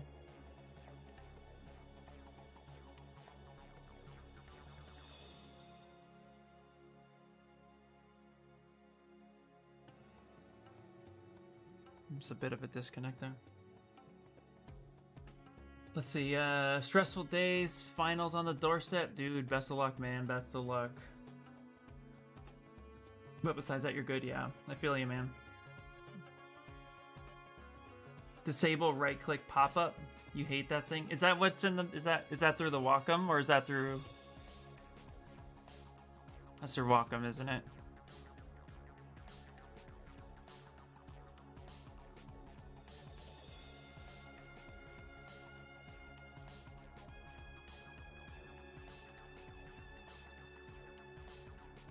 Let's hover click. Let's see, disable all tablet buttons. Do it again, but make sure I'm talking about. Oh, so sometimes when so right click club. So sometimes if I push right click, that pops up. But if I hover and right click and let go, so sometimes I move really quickly, and that pops up. And that's like what happens when you hit spacebar. I don't know why that keeps happening. Okay, that's in ZBrush. But I mean, the right click shouldn't be popping this menu up, right? I muted my DC so I don't get all distracted. I said I only watch streams once I'm done for the day. Nice. Yeah, that's why I'm late. No worries, man. Preferences interface. Okay, that's what I thought.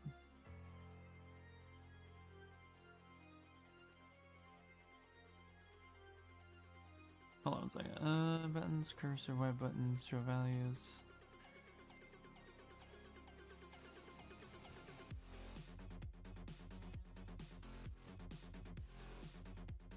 Let's use sticky keys. Navigation. Oh, okay, right there. Perfect.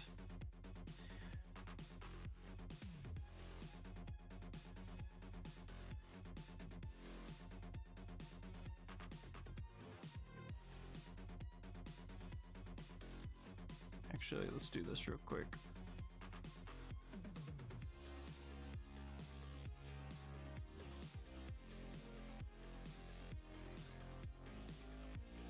Okay. All right, cool. Thank you, sir. Yay, perfect. Thank you. God, that was driving me nuts.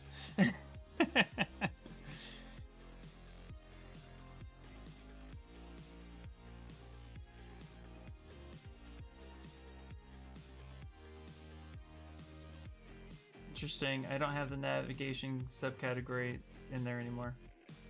Wait, never mind. Okay. I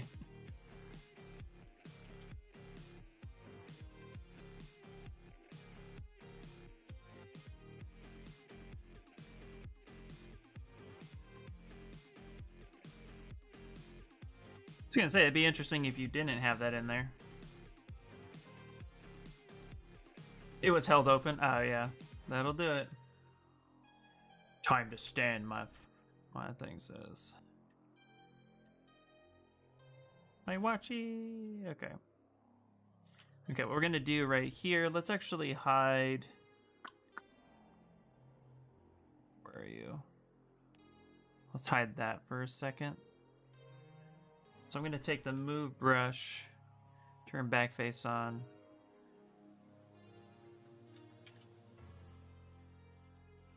We're actually gonna bring this up. So it's like kind of part of it. Seems like a fun little transition piece. Smooth that down a little bit.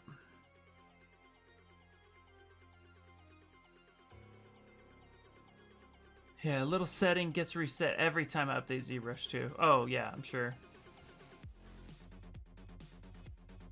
Yeah, next article was corrected. Mirroring well the other direction. There's nothing there. That's good to know then.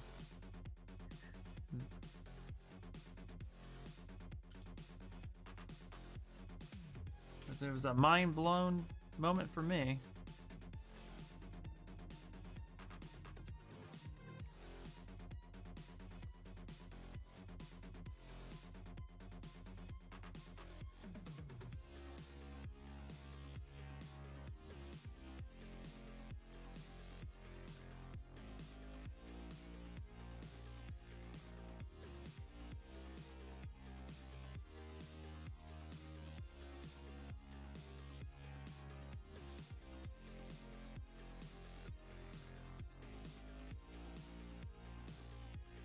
inflate those a little bit.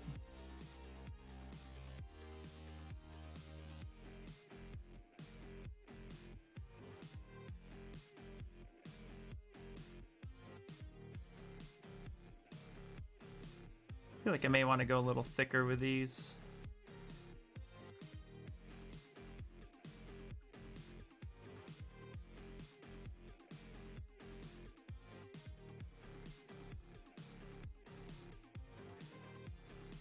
Hey, what is up? Light life. What is happening? I'm so used to preemptively mirroring from deform. Oh, yep. There we go.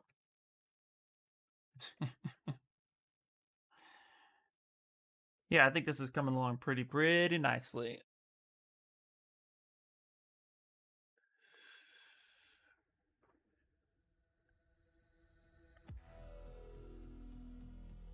Hey, we've been streaming for like 2 hours now. Nice.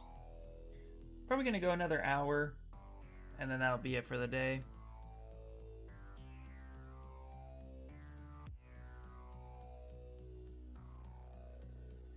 Let's grab that right there. What I'm gonna do too is actually turn off the main part of this color so I can see some of the masking that's happening or not happening. There we go.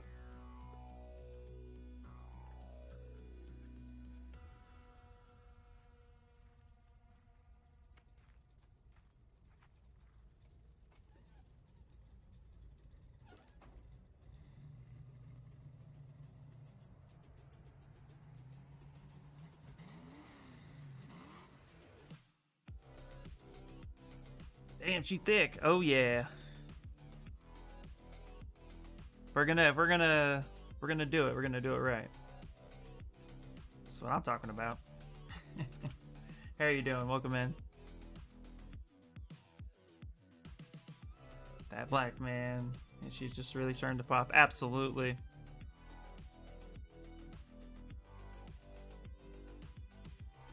Yeah, it's really the paint job really does help. That's why it's important to get color on there as soon as possible. It's just super helpful.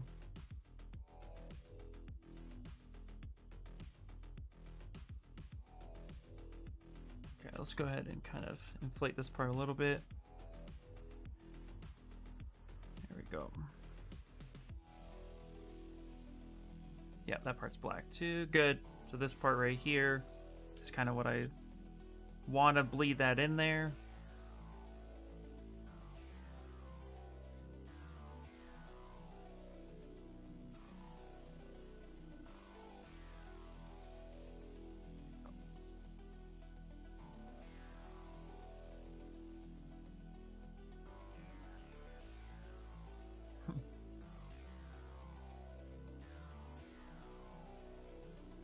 There we go. So again, just holding Alt is really going to let that kind of whip around and stay on the surface. Just like that. Rebuild that.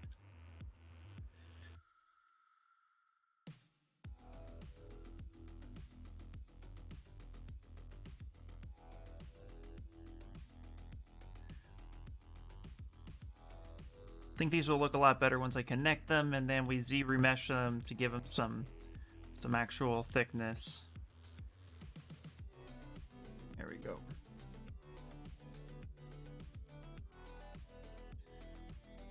Yeah. She's looking like she's about ready for a Marvel vs. Mortal Kombat 12. Hell yeah!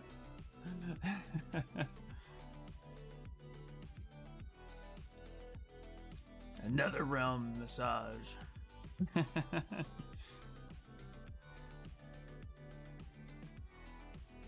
Oh, that'd be so sick if they had something like that. Alright, let's save it. I haven't saved in a while. I'm actually a lot more comfortable with the bigger display now, too. That took a little bit of... I'd say it took a little bit of time, but it feels a lot more comfortable.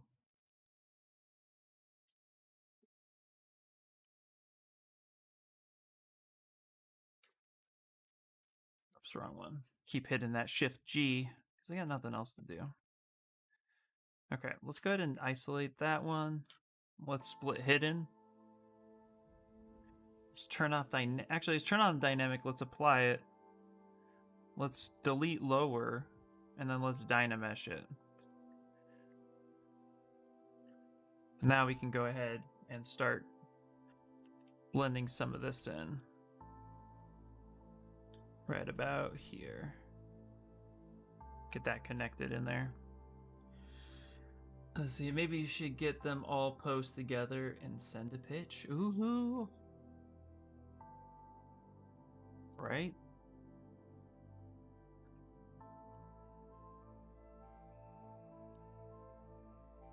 Couldn't hurt.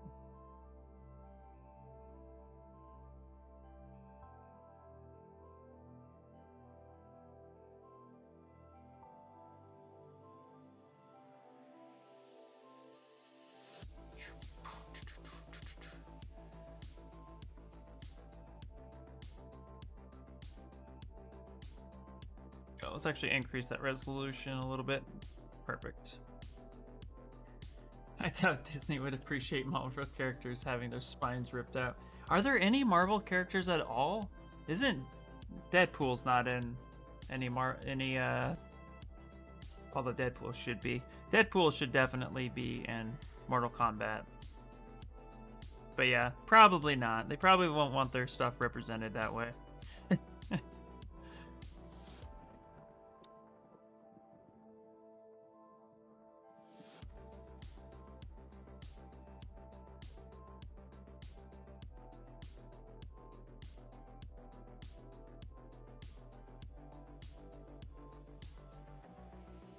No, Deadpool is Marvel. Yeah, Deadpool's Marvel. The problem with Deadpool, as most people know him, is that he was owned by Fox for so long. And that was disgustingly terrible. Was that? Yeah, go ahead. Hey, did you have breakfast? Okay. Whoopsies. So yeah, but now that Disney owns Fox stuff, now Deadpool will be part of the Marvel franchise. So there's definitely a lot more to be done there. But I mean, but before then, I haven't really played a lot of Mortal Kombat, so I don't officially know. But for some reason, I thought maybe I saw like a mashup or something.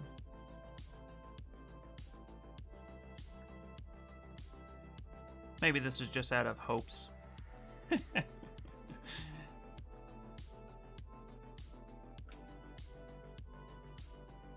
let's take that. Let's kind of inflate it a little bit. Get that a little bit thicker.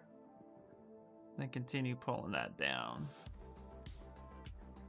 We can, from there, smooth it down a little bit.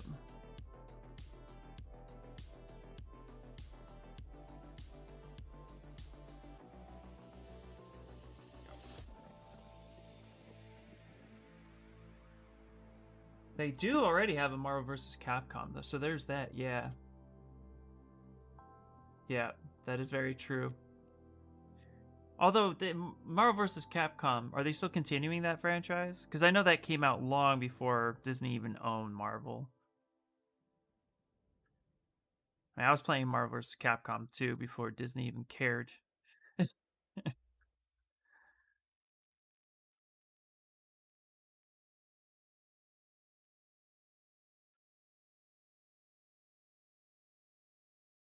Is that franchise still around? And we don't talk about Deadpool's first appearance on the big screen. Exactly. Did not exist ever. You still remember Green Lantern? LMAO, that was the movie supposed to make DC Universe a rival to Marvel movies. Yeah, it's supposed to do something. I don't think there's a new one in the works that I'm aware of. Yeah, I think they stopped that. I think that deal got kicked out officially. Because I know Capcom is currently working on Street Fighter 6. So that's gonna take enough time and energy.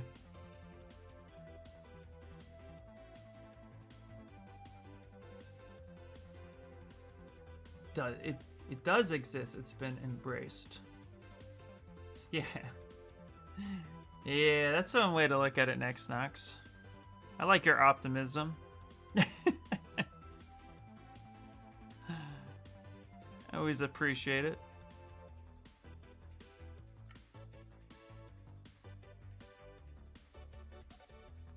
The real test will be Black Adam. Absolutely. Well, it's The Rock. Like, The Rock is amazing in anything he does. Like, you don't see a Rock movie for anything other than The Rock, like, in my opinion. So, it definitely will 100% be a testament. Okay, we'll delete lower on these. Grab this one split hidden.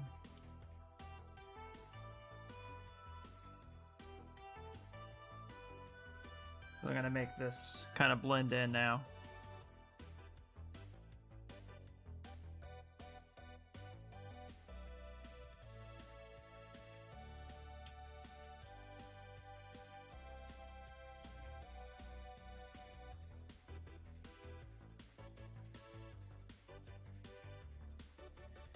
Did you see Shazam? It's way better than I expected. I didn't, no. But I heard it was really good. It's one that I wanted to see. Is it on HBO? Feels like that's where DC movies go.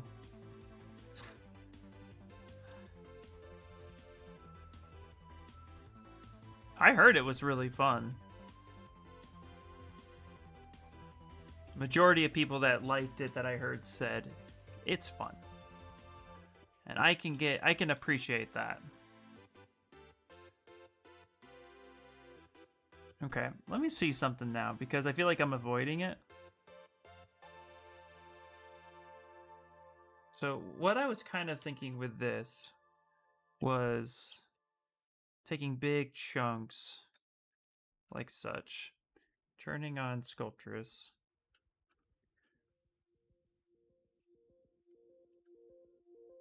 Starting to get some of this popped out.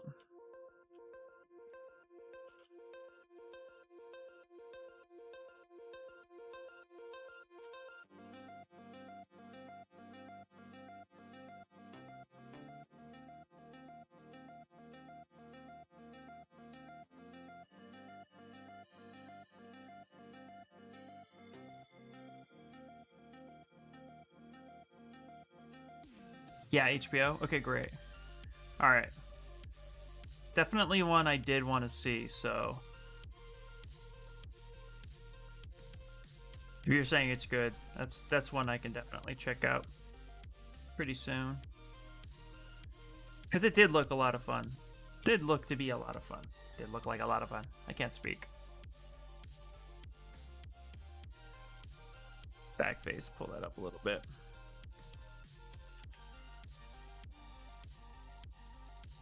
Because I just feel like that's where I feel like that's where DC movies just go.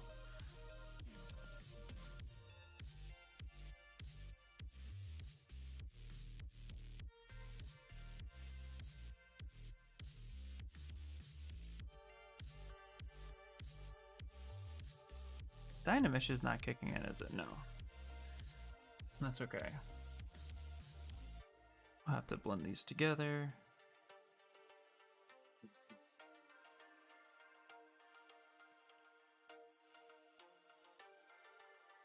Yeah, it was a great fun and well done. Nice.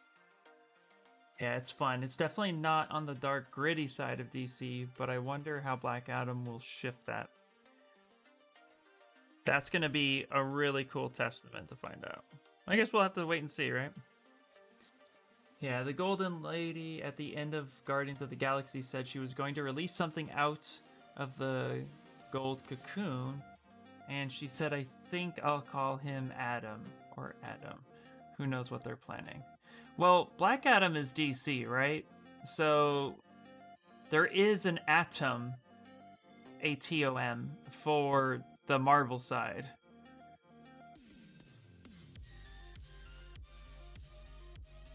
So yeah, I think that's a different side. You know what would be really cool is if we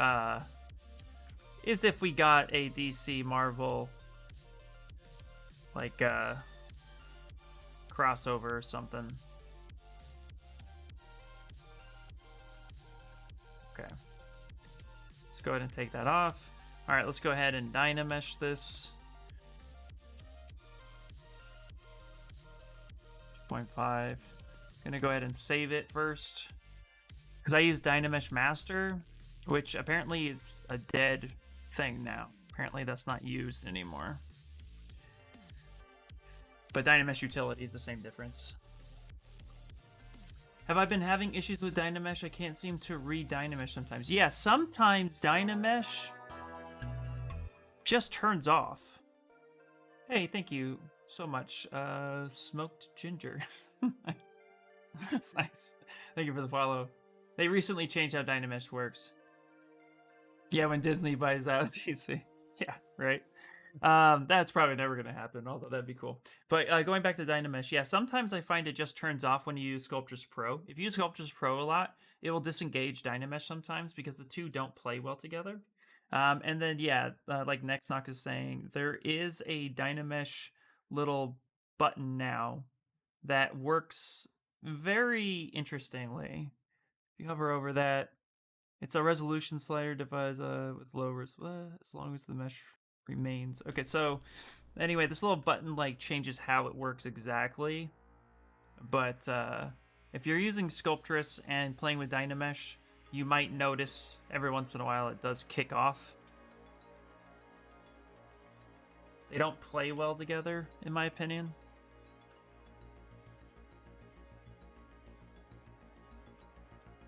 But I also use Dynamesh Master a lot too, which means that it doesn't typically, it doesn't allow you to Dynamesh a lot.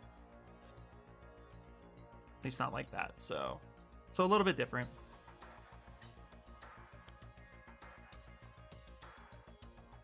Oh, come on, what's going on now?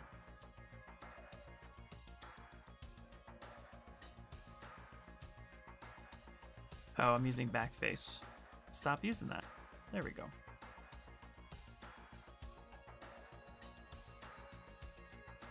Bloop, bloop, bloop. Fill that up.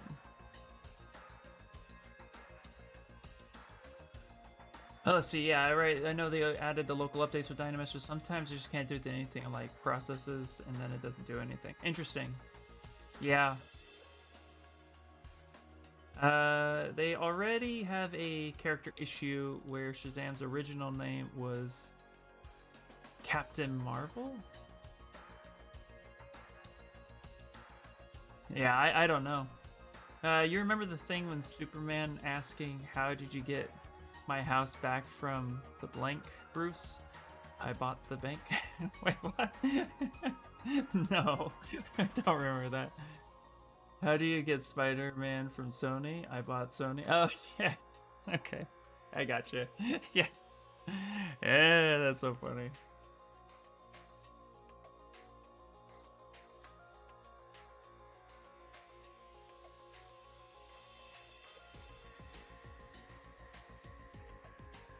Let's bring those two happily together, and we merge them. Bloop. Okay. Now what we will do here real quick, just for fun, just so we can kind of see what's going on. Gonna highlight this out. We're gonna go ahead and kind of just lightly, this blade is nowhere near finished, by the way, if anybody is curious. But just for now, I want it to look like it's a damn blade. So we'll get this going like that. Let's turn backface on so we don't accidentally paint something we don't want.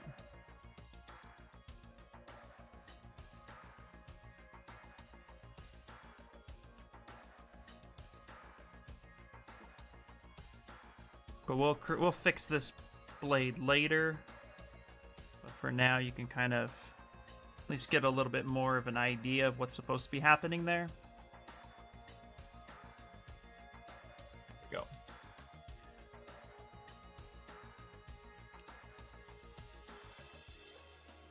Let's see, have you modified your model? Dynamesh won't fire unless there is a modification. Oh, interesting. Sometimes you just have to lightly touch the model and move it vert or slightly, yeah. I think the quote was from Justice League. After I say stretch out something and the geo is uneven, maybe a brush I was using wasn't registering the update. Yeah, I would assume a bug too. Ryan, are you at the 0.6.6 update too?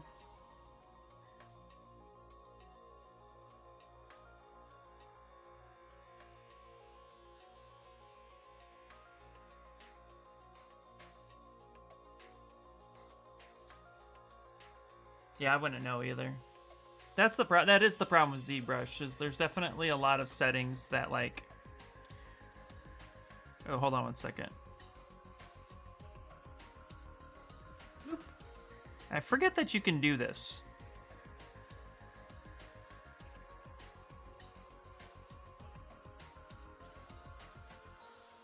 So we don't need that on there.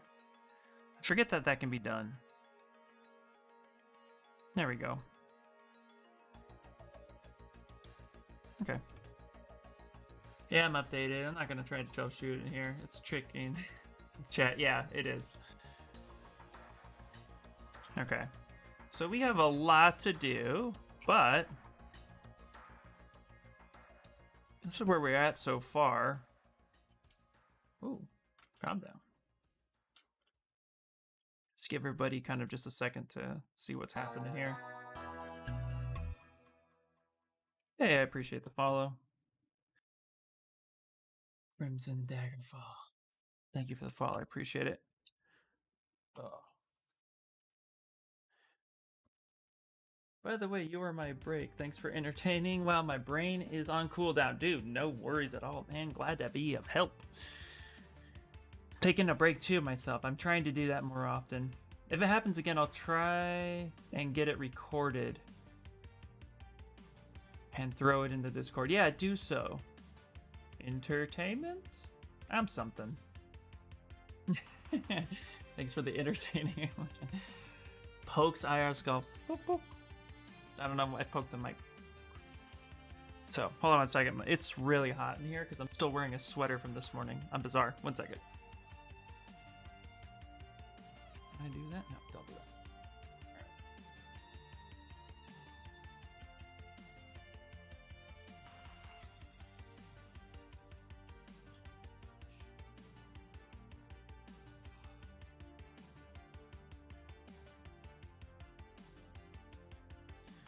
How are you? I'm doing pretty good. How are you doing? I'm good, man. I'm just chilling, relaxing. This is my official last week before I go to work full time, so I'm really excited about that. You're okay-ish? Yeah, that's about right. I feel ya. Okay, let me see something real quick.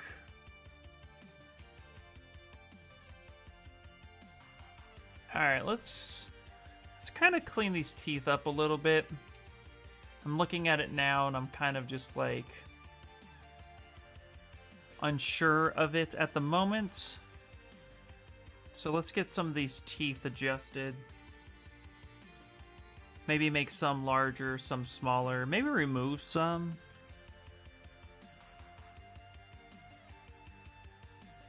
Let's see here.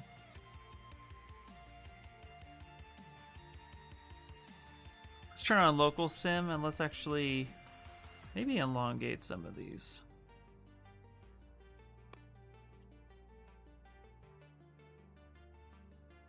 I don't want to adjust it too much, but I definitely want a little bit of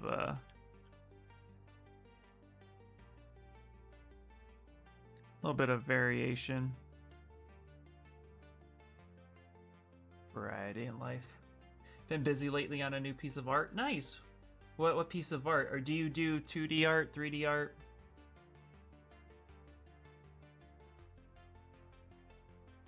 Seriously, should know that entertaining or entertainment. I don't know, man. I don't know. I mean, I hope I'm entertaining.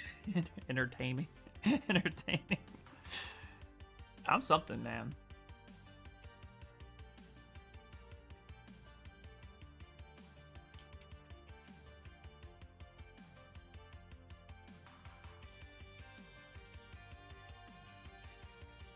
I feel like there's more teeth on one side than the other. So let's see. 1, 2, 3, 4, 5, 6, 7, 8, 7. 1, 2, 3, 4, 5, 6, 7, 8, 9, 10, 11, 12, 13, 14, 15, 16. There are even amount of teeth, but just feels a little off, interestingly enough. Let's shrink that. Let's shrink this one down.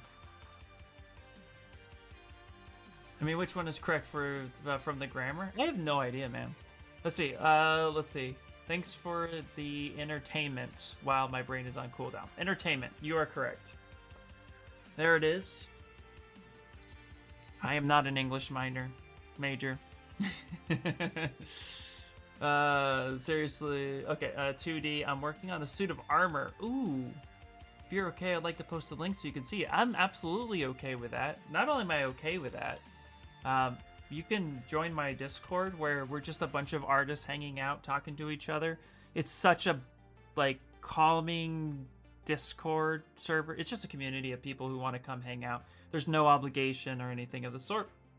If you want to post stuff there, please feel free to do so. Oh, cool. Ah, nice. Loving the blackout. I like that. Ooh, I can't wait to see you finished with this.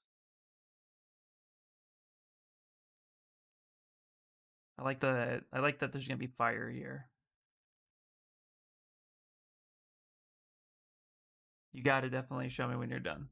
That's pretty cool.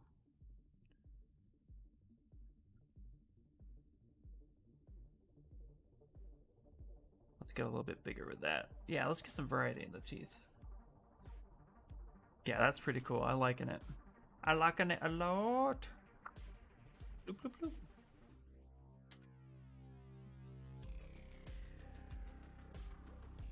There we go. Now we're gonna go even, and we'll kind of make sure that we add in some size variety. Yeah, not a problem. Yeah, I want to see it finished, definitely.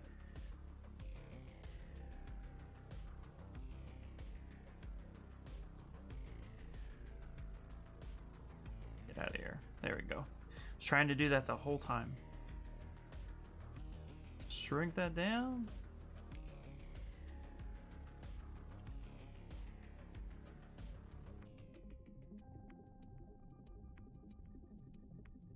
You know what I find funny? What do you find funny? Let's see, I'm gonna finish eating and then I can get back to work on it. Nice. Hey, what is happening? Welcome in, welcome in.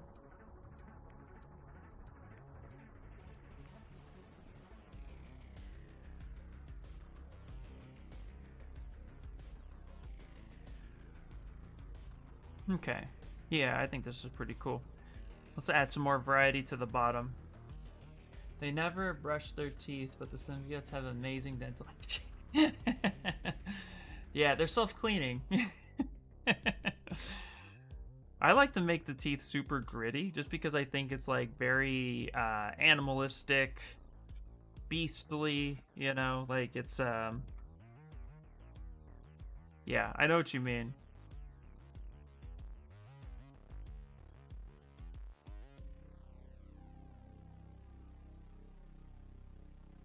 I like to add variety. I think it's pretty cool. That tongue needs to get out the way. Same with this thing. Let's get that out the way for a second.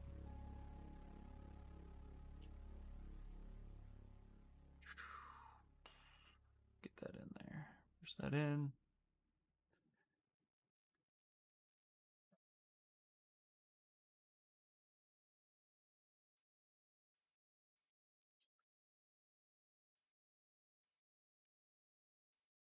Actually, I think I might want to add a couple big ones. Let me see something real quick. Let's see. Maybe, because I have a lot of even ones here. Maybe if we take this one and this one out, right? Like we'll officially, like, you'll just delete. And we're gonna take this one, put it here. We're actually gonna go really big with this one.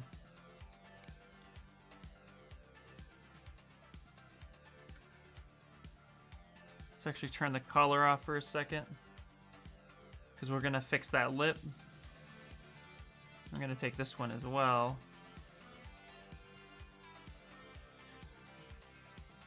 Yeah. Yeah, there we go. That's pretty cool.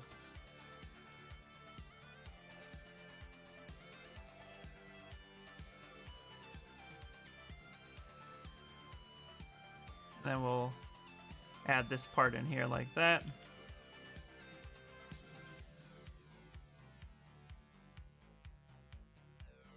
Yeah.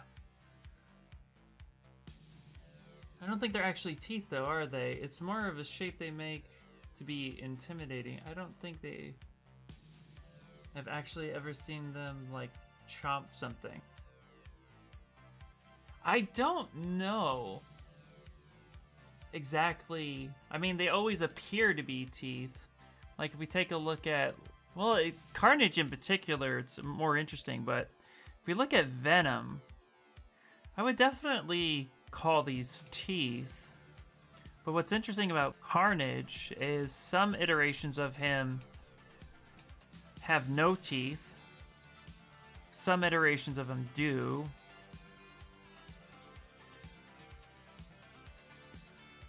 Like this is clearly some form of teeth. Although I think this is more of like a Venom turned Carnage. I would classify them as teeth. Ooh, the land before crime, Venom. Hello, my dude. How are you tonight? I'm doing good. How are you doing, Bat Slayer? Reminds me. Let's see, that reminds me of a tiger. Which one lost and that you replaced with a golden one? Pretty badass. I agree.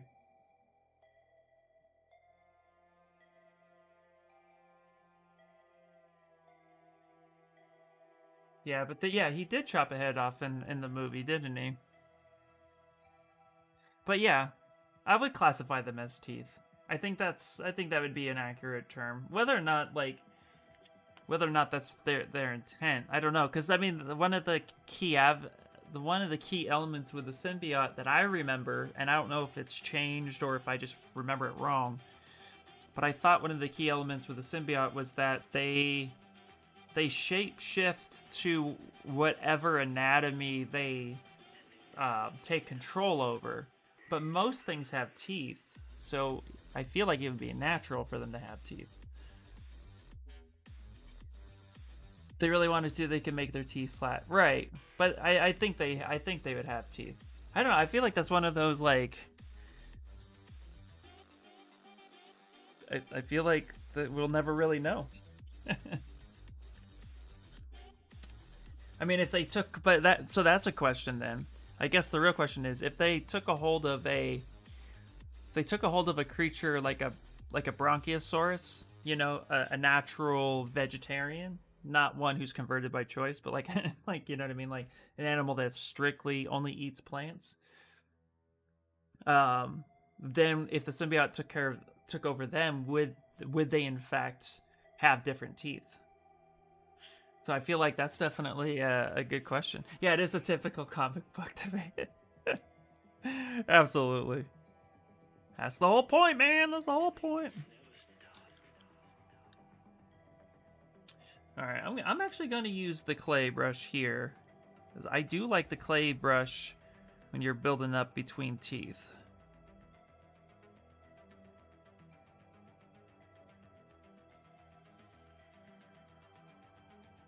It's a kind of a nice soft little feel.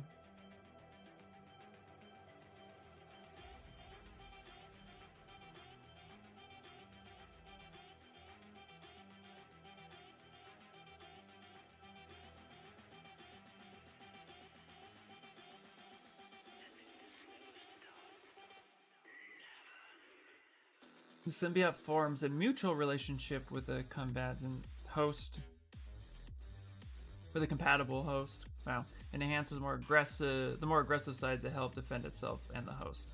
Right? Yeah. So I would say then it would definitely have teeth.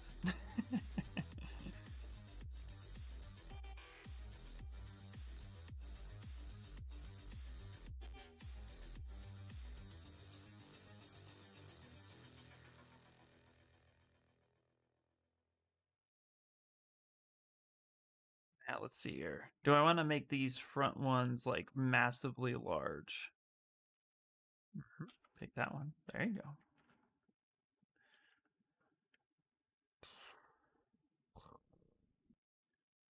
Sound effects required.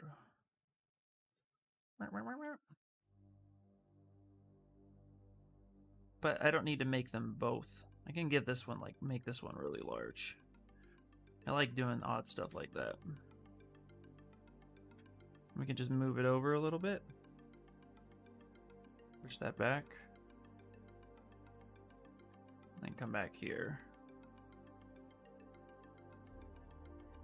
Maybe we'll just do some clay buildup here.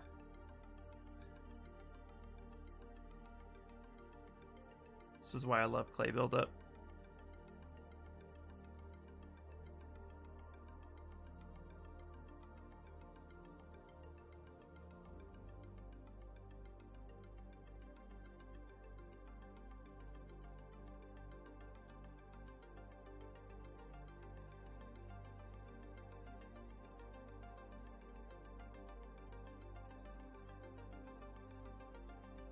Just gonna turn back face mask on for a second.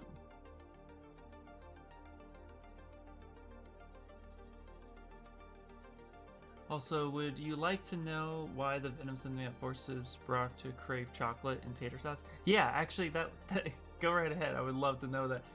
For example, if you look at the Venom movie, there are guys about to break Brock's apartment. Venom tells them the danger's coming. Right, yeah. Yeah. They don't have actual eyeballs. I think the teeth looking forms and not actually got a toothache, pull it, real tooth. I equate them to sharks. Because, like, you know what's interesting is, because Todd McFarlane had, he had hands on creating Venom. And he was always really interested in, like, the super beast approach to it. So he really pushed the animalistic part of how we know and love Venom today.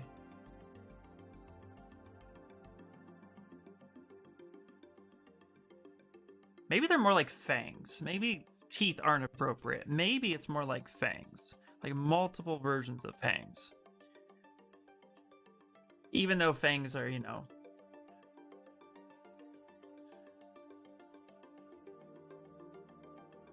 I love how this is a big speculation. Cute character. Hey, thank you so much. How are you doing?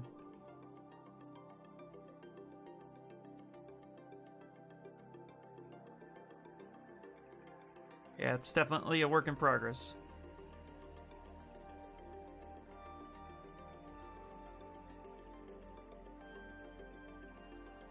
Okay, I'm gonna go ahead and Dynamesh this.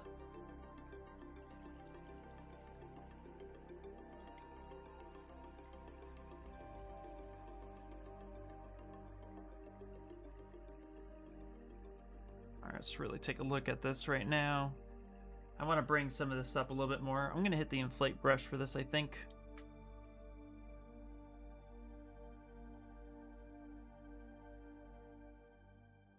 Really bring in that kind of round bits. The oddly delicious sounding combination creates an Oh, okay. Enzyme. Sorry, I can't for the life of me speak ever. An enzyme that the symbiote feeds off, commonly found in the brain. This is why shortly after being bound to Venom, Brock goes to eat burnt tater tots, and in his human form, he can't handle it, so he pukes. That's so awesome. I did not know that Todd McFarlane had a hand in it. Interesting. Yeah, if you go back and watch like Hell I Won't, the documentary, he talks about creating the creation process of Venom. Todd McFarlane has actually had a lot of hands in a lot of things. You'd be surprised when you realize just what he's touched. Like, I feel like people who know that he's mainly the Spawn creator is like tip of the iceberg. Oh yeah, see, that reads so much better. That's so much better. Okay, we need to do the same here. We just need to fluff this up. Really get him pushed.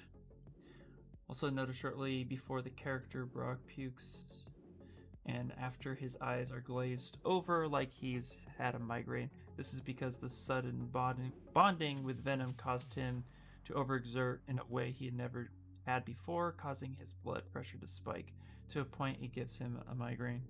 Yeah, that's what I really love, is the in-depth science that goes into it all. Okay. I love that they think about that stuff. Even if it's, you know, comic science. It's still really cool.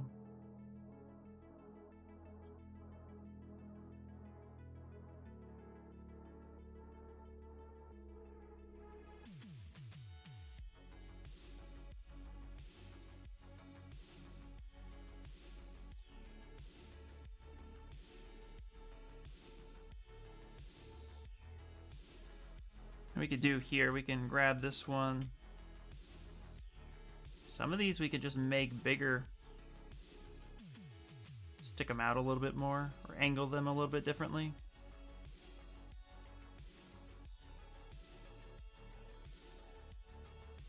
I blame stress for it.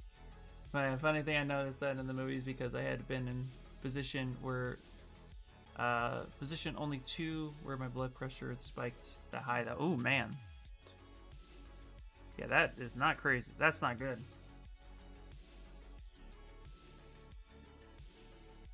I've had high blood pressure before, but nowhere near super dangerous levels, thankfully.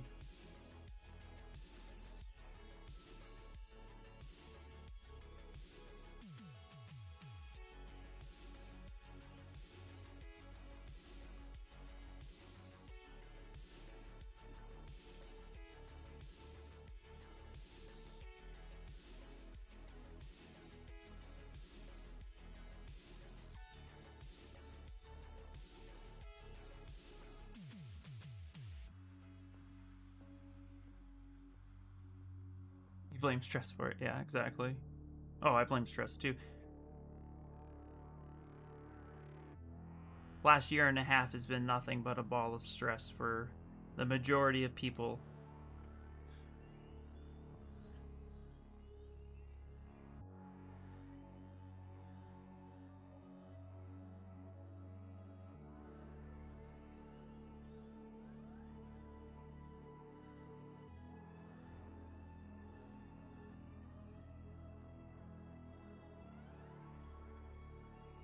Let's get underneath a little bit. So let's actually just isolate this part now.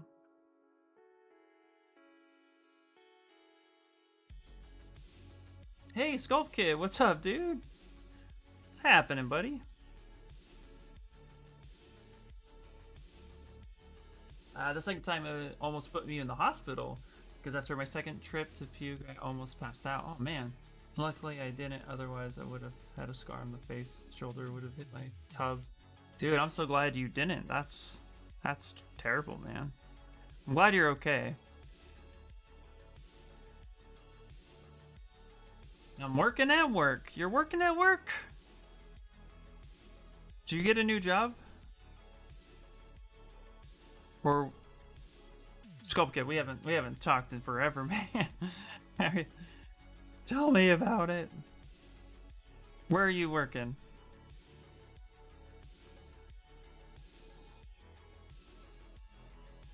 Nope. Oh, okay. Took an ice cold shower, which helped a lot. Oh yeah, ice cold baths or showers. Oh man, I have a really nice love for them.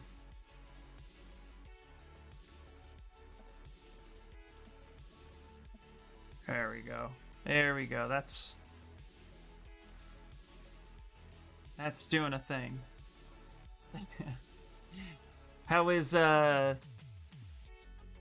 life, Sculpt Kid? How's wife? How's child? How's life?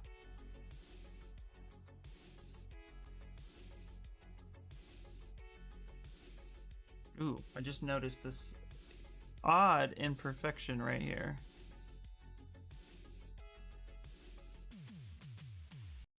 Smooth that down a little bit.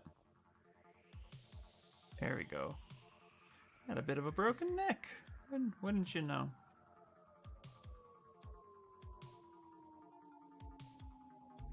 Wow!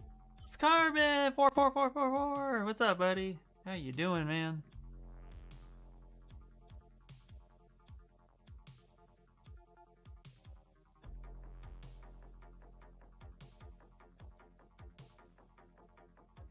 How you doing, my friend?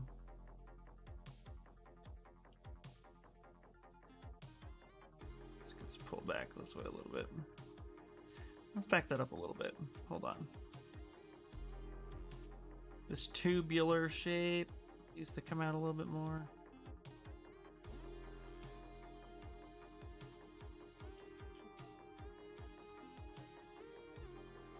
Chilling. Always like sculpting. Yep.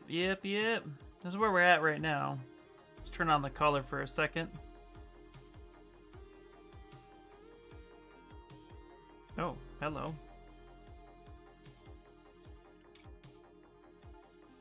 What just happened? Oh, it's because I Dynamesh without color. Damn it, I did that. Alright, whatever. I'll have to repaint that, but this is where we're at right now.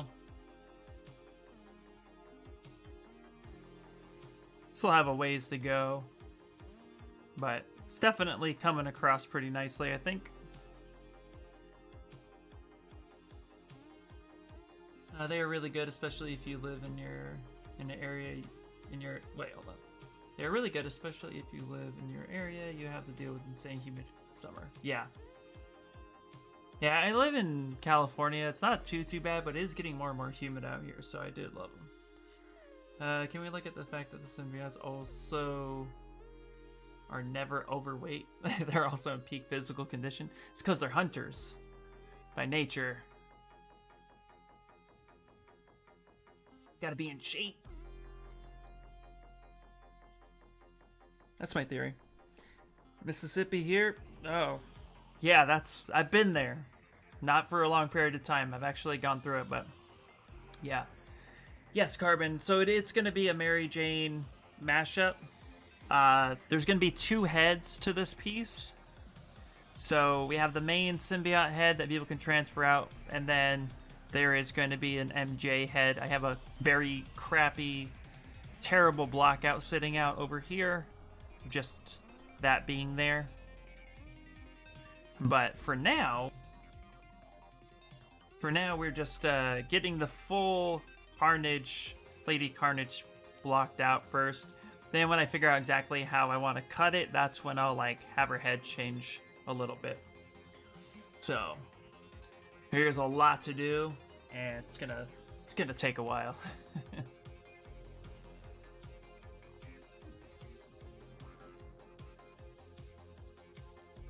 But yeah, I'm liking it. Oh, Ramus rated. Hello. Thank you. Thank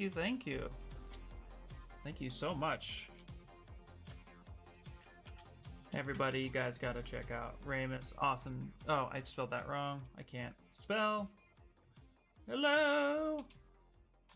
1 second. Shout out. Yeah.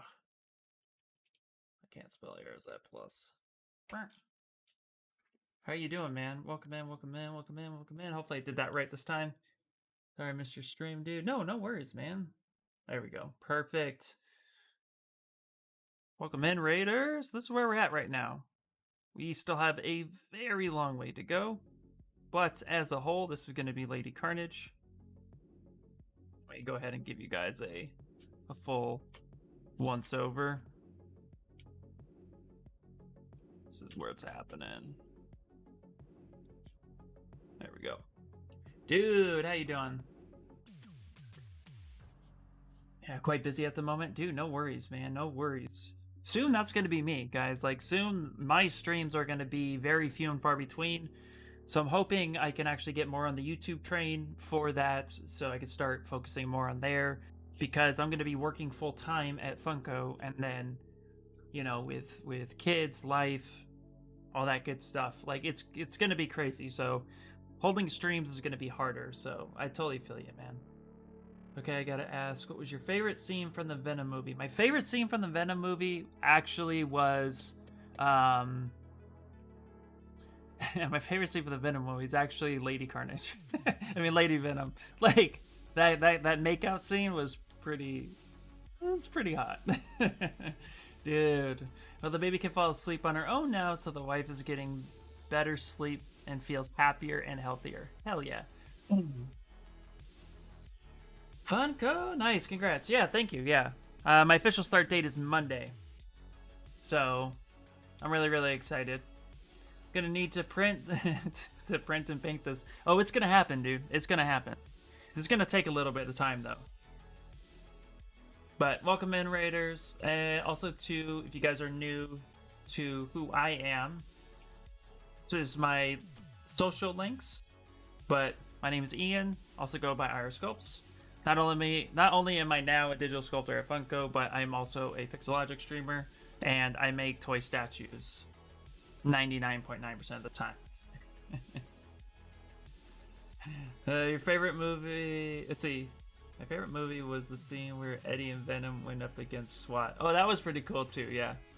Honestly, the whole movie of Venom was just fun, and I'm really excited to see what Venom 2 brings to the table. I just want it to be fun. I don't really want it to be anything more than that. It doesn't need to be Academy Award winning. People don't need to try too hard. I just want a fun movie. And if that can happen, then it's going to be great. She's starting to look really good, man. Loving the design so far. Thank you so much, Zach. Really appreciate it. It was good. Yeah. Yeah. I'm liking the design too. Got a few things I need to really tweak, but you're gonna lurk, no worries. I'm actually gonna be taking off in about 15 minutes, but thank you so much for the raid. I really appreciate it. But I got stuff I want to do today. Stuff I need to do today. As well as wants. But let's put this paint back.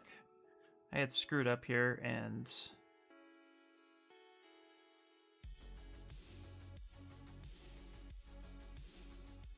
we need to get this back up in here. Supervillain, soldiers, police force, Chuckles danger. Exactly.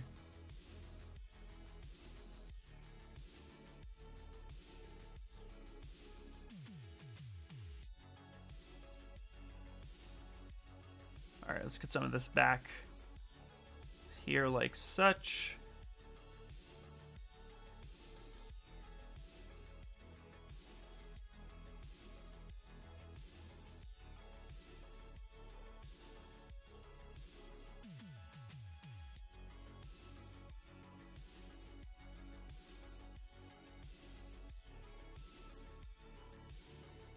I lost the paint job that I did here.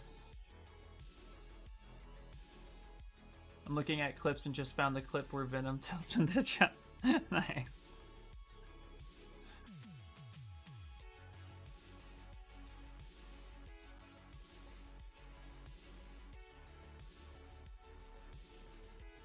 Yeah, I'm gonna want to rewatch that movie just before Venom 2 comes out. I'm hopeful by then that, you know, things will be a little bit more normal-ish. So it'll make it easier to want to go to the movie theater. Haven't been in forever.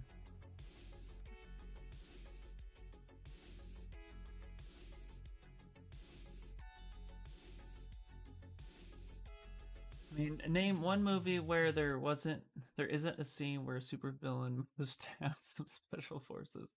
I know, seriously. No, it's freaking fantastic.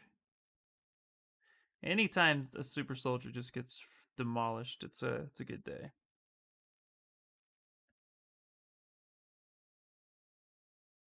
Go. Okay.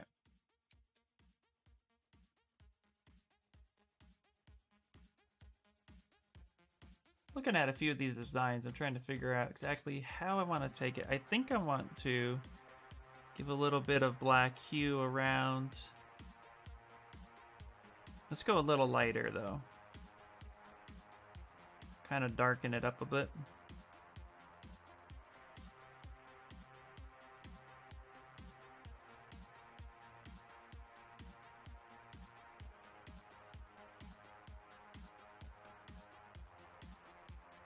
Maybe gradient this back in. Like such.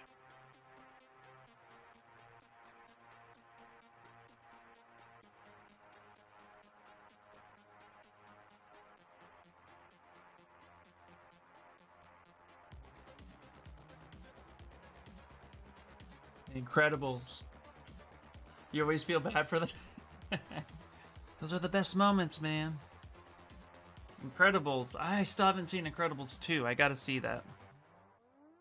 I heard they are delaying it due to the injury of one of the actors sustained. Oh no.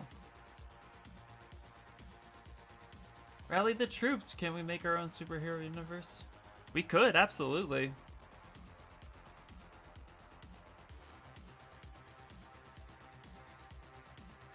I say, why not?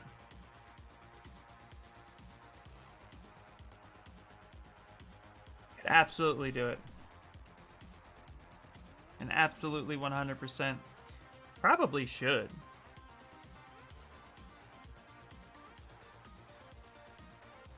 I just think we know what we're up against. Like, you gotta compete with these long-loved characters. Hey, thank you so much for the follow. I appreciate it. What would... Let's see. What would be a cool superpower to have? Let me think about that for a second.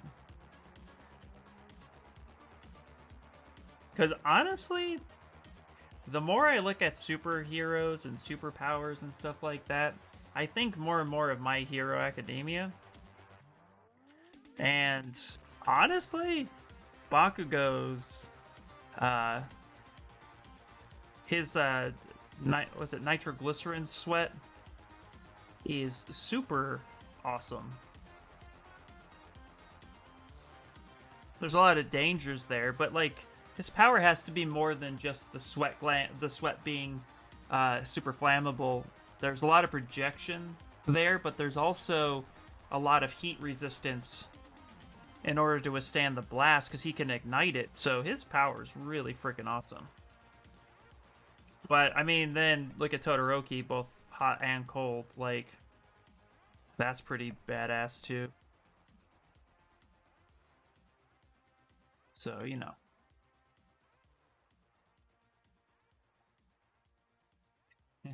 Teleportation with Nightcrawler, nice. Invincible? Really? I guess. More like Deadpool invincibility. Ian's going to be the lead costume designer. Ooh, that'd be so awesome. Watching the trailer for Venom, Let There Be Carnage, and I'm laughing. You're late, but you're here. That's right, Happy Extruder. Welcome in, welcome in. Like our equivalent to Tony Stark. Nice. I can be a character designer if all of us make our own universe. Yeah, that would be sick. The ability to be in multiple places at once, but with one consciousness. Ooh, that could be dangerous. I like it.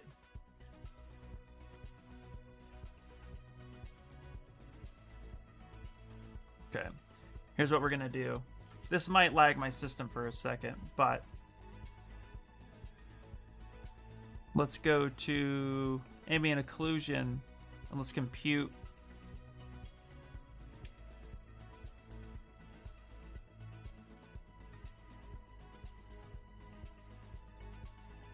Maybe your knight could be one of those heroes. That would be sick, man. That would be sick. Okay, I'm going to control H to hide this mask, but that's what ambient occlusion does. I'm going to color, and I'm just going to fill color a few times just to get some darkness in the right places. Brings up a little bit of shadow and makes that pop so much more. Now clear that mask. And that little bit of subtlety is going to give me some good information on depth.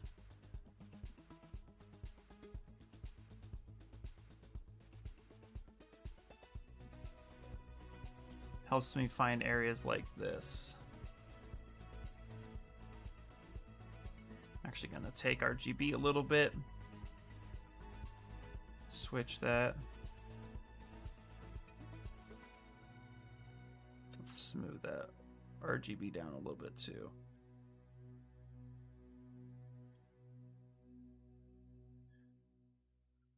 All right, start the Iris Universe channel, right? Yeah, your knight could be one of those heroes. Absolutely. That'd be sick. So are we playing the My Hero, the power and weakness? Oh, I don't know, man. Is that kind of like Unity from Rick and Morty? Oh, Unity from Rick and Morty. Yeah, that would be like it. But that rage would be crazy. I could even redesign him after I finish to make a little bit more modern as well. That'd be sick.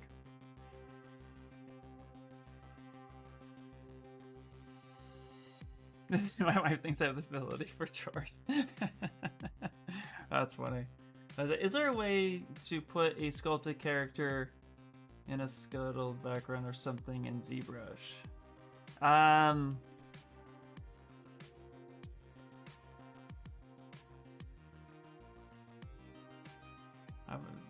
don't think so.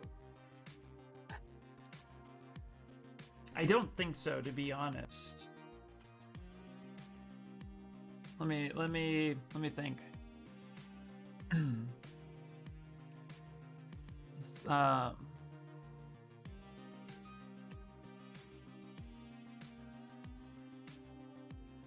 you mean? Could you like define your question a little bit more? Do you mean like sculpt a character in a scuttled background? I don't know if I'm understanding you, Johnny. Sorry. Infinite bodies with one should maybe, like, you can destroy me, but it simply will come back. Ooh, that'd be interesting. I like that. No, you can't be losing your pen for.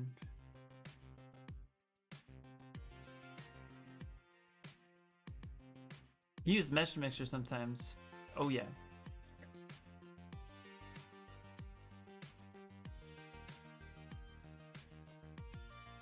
Yeah, with one soul. Yeah, okay, that made sense.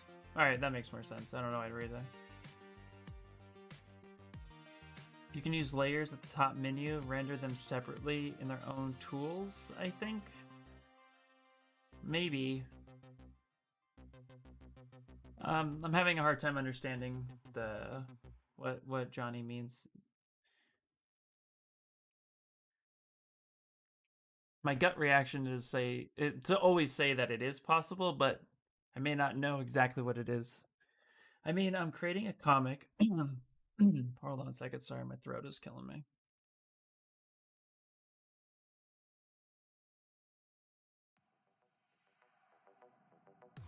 Okay. I mean, I'm creating a comic that I'm going to use 3D characters and backgrounds. I'm trying to find a way to use lighting and backgrounds directly in Zbrush. Oh, okay. Well,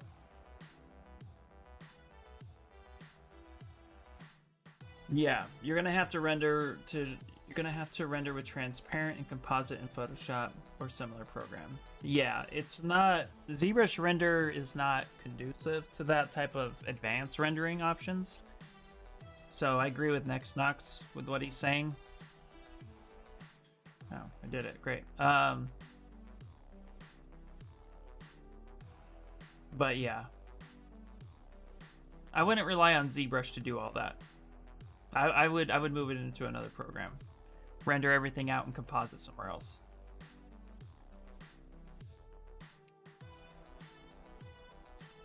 It's just not, it's not 100% ideal to do it any other way. Or to do it in ZBrush. ZBrush has follies somewhere.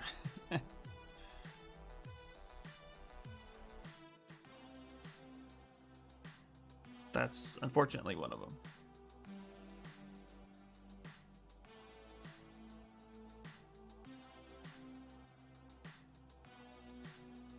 The 2.5 art. I mean, yeah, maybe. I mean, I guess. See, because here's what you could probably do. And sometimes it takes me a little bit of time to figure it out. So I think what you could do is come up here to, like Ryan kind of said, under layer. And then if you stamp it by Shift S, for example. So if you stamp the background, so let's try this. Let's real quick. Let's see. Let's say I want this beautiful star in the background. And we'll make this a golden star. Of sorts. Okay, great. Whee! Golden star. Okay, I want this in the background. So if I shift stamp that and then come back here. See, the main problem with that approach is that it all kind of blends in. There's no real... So maybe if I come back here, hold on 1 second. Let's clear that out. Maybe I gotta push it back in the background. Yeah, maybe, okay. But when I shift stamp it, nope, does the same thing. Yeah, I'm not too sure. If you could do it, there'd be a pain in the ass to do it. So I agree with Ryan. I feel like there is, quote, another way to do, there is a way to do it, but I don't think it's conducive for what you want to do. Is there a program that can do this, or is it just impossible? That's the thing. I don't know how possible it is. Usually composite stuff gets done in Photoshop or some other way of doing it. So it's hard to say exactly if it would be done. My thought is no, not directly in ZBrush, but you could layer stack. You can render out a bunch of different stuff and then stack it in Photoshop, but I don't think it. Hey, Radeska, what's happening, dude? Love this. It's looking very Carnage, man. Thanks, man. I've definitely got a lot more to do, but we're getting there. Baby steps. Be right back. No worries. Don't hate me, but Blender. This ain't a Pixel stream, so we're okay. You can say Blender all you want. Blender is great, man.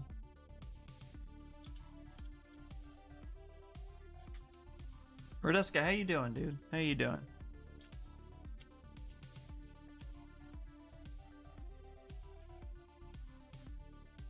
Let's turn RGB off for a second.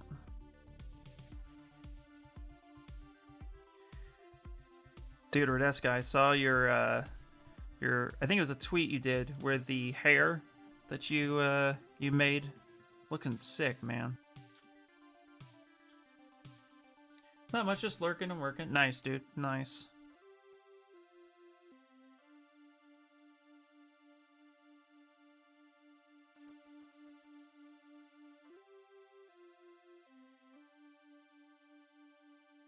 This muscle right here would be reaching up in the back. Get that little bit of a skin fold happening here.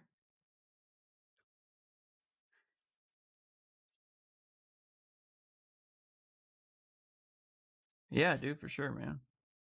Well, you can use Blender or Maya to achieve the same idea and use those render engines.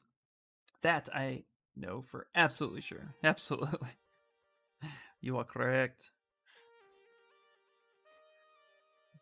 I mean, look, ZBrush is good for so many things.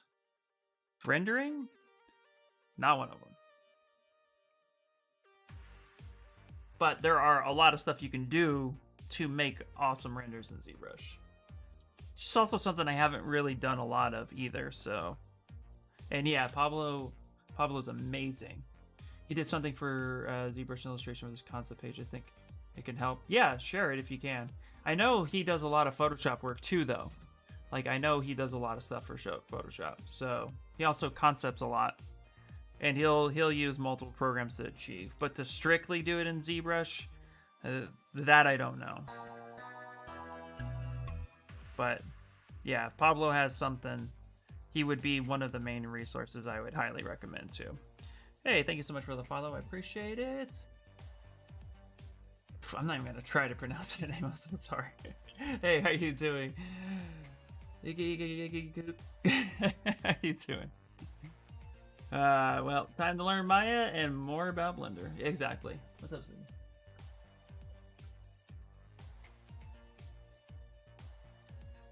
Did you have breakfast first? Yes. What did you have for breakfast? Okay. So, you put the butter in the oven first, and the kernels in. Put the kernels in, then put the butter in, then microwave it for 15 seconds, stir it around, then put the lid on and pop it. Also, too, you gotta clean the rest of that room today. You didn't get much done yesterday. Okay, great. 1 second. Back! About to work on the window for the night. Nice. Awesome. Oh, we got a couple more minutes and then I'm gonna be taking off.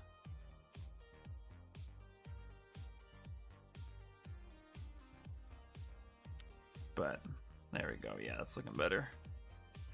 This is where we are right now. We still definitely have a good chunk of ways to go, but I'm getting really excited for it.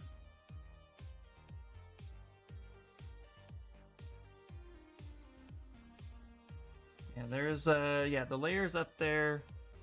There's a Z displacement for the issue you were having. Oh, yes. All right, we're gonna learn it together, guys. Okay, so I'm gonna stamp this. I'm gonna come back here.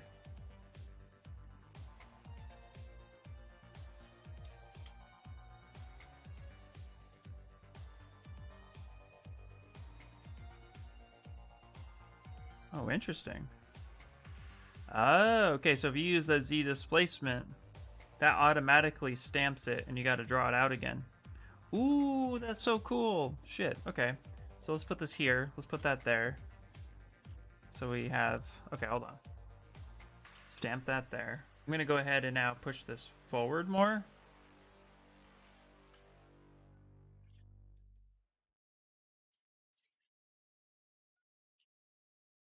Dude, that's okay.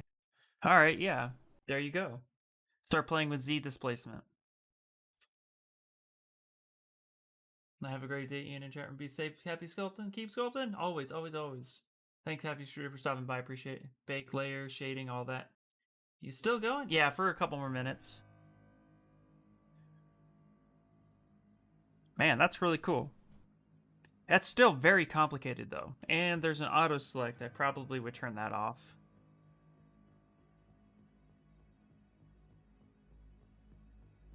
So we're to push this back negatively. Yeah, that now pushes that there.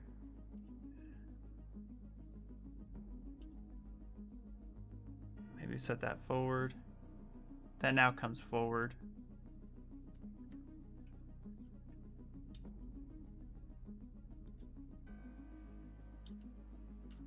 Yeah, that's pretty interesting. That's pretty wild, man.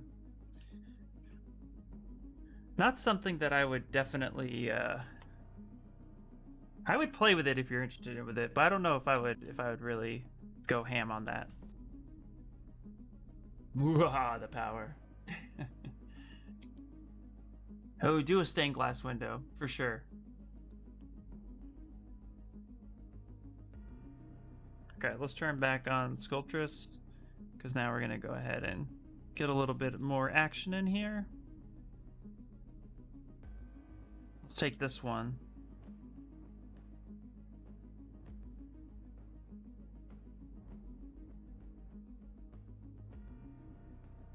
It's all about getting it done. So, yeah, Ryan, good point out. I like that, man.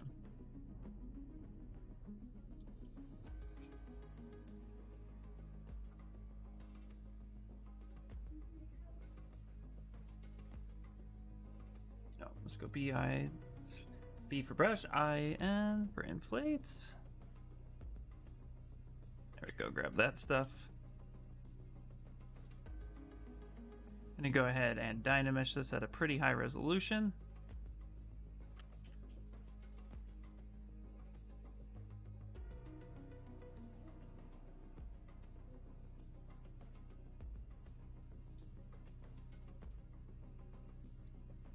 Let's mask that so I can get it really close.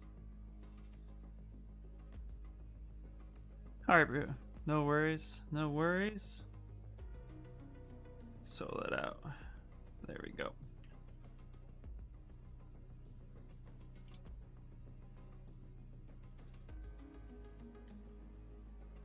I don't know much about it. I just know that it's there and that's what it's supposed to be for. That makes sense. It just seems super convoluted. See, you know what I mean? Like, just a little bit over the top. But that's not a bad thing. There's definitely a lot of features in ZBrush that I don't know about, but I know exist. So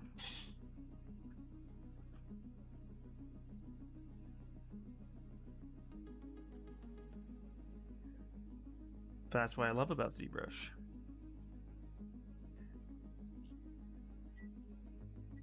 Okay, we're gonna mask this part off here. I'm actually gonna go ahead and mask that part off there. So I'm actually gonna wanna take this, kind of bring that in. Inflate that. So that'll be connecting. Merge that together. Crazy thing happened. It rained last night and the wooden sunbeam outside my apartment dropped off the roof. Holy shit. So the maintenance people are fixing it right now. Loud boom, clang, bang. Dang, dude, that's crazy. Well, hopefully everybody is okay, and glad somebody came out pretty quickly to fix it, so that's nice. I think it's one of those neglected features that ZBrush grew and moved on to what it's now becoming. Yeah, probably. As is a good chunk of features within ZBrush. Absolutely, there's no doubt about that.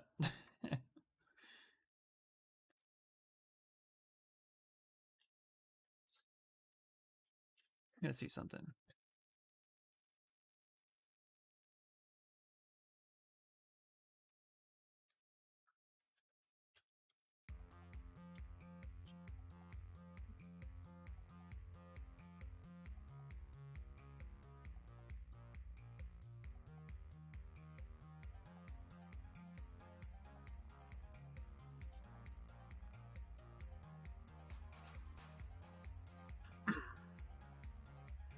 I'm like, geez. Yeah, exactly. Until they get repurposed. Exactly.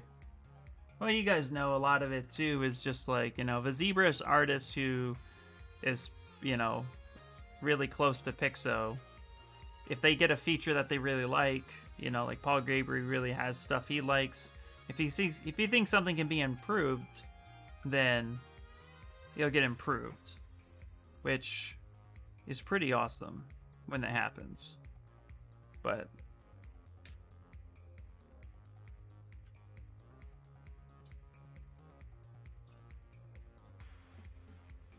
there we go.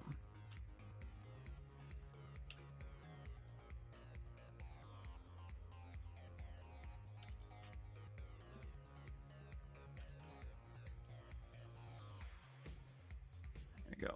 Perfect. Okay, let's go ahead and save again.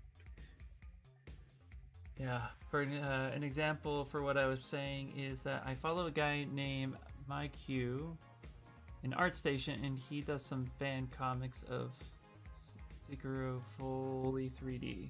Ooh, interesting. Let me look him up real quick. Sometimes for me, a lot of times for me, seeing is definitely helpful.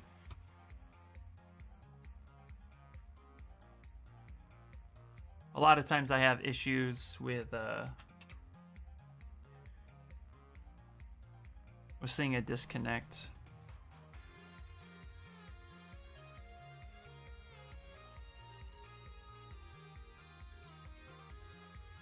Oh, mature content, so...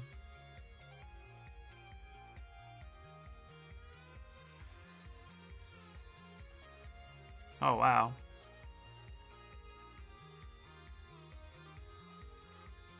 Oh, his work is beautiful.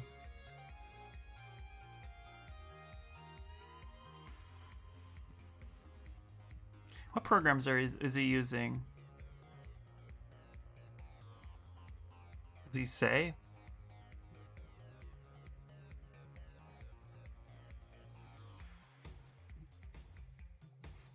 Interesting. It doesn't say what programs, I think. Let's see.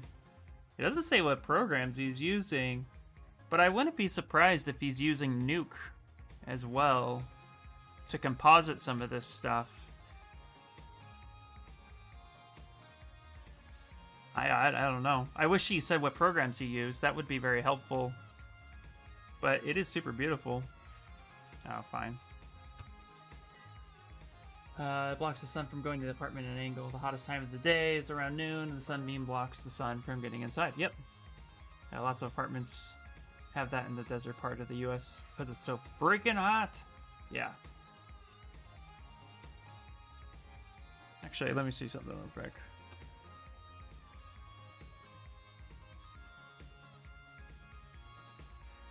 I do like it, and I will follow this guy. But yeah, let's see. Let's pick another piece of art. Let's see if he says the programs at all. Clearly he's using Zbrush, though. Or that's just ads, maybe not. Yeah, it's not saying, man. Ugh.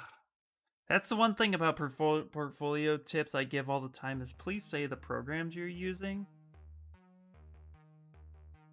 Especially if you're trying to get hired in a studio. It's helpful. This is cool. I really like this. Awesome artist. I'll have to follow more often. Yeah, but I don't know how to speak Chinese. No, that's okay. That's what Google translates for. But yeah, I just wish they announced what program they were using. That was like the biggest tip I got when I was starting to do stuff. This is a few years old too. I like it. I think he's using Daz in Photoshop. Ooh, cool. Well, if that's the case, then yeah, get some good. I think it might be a paint over. It might be. It's beautiful work.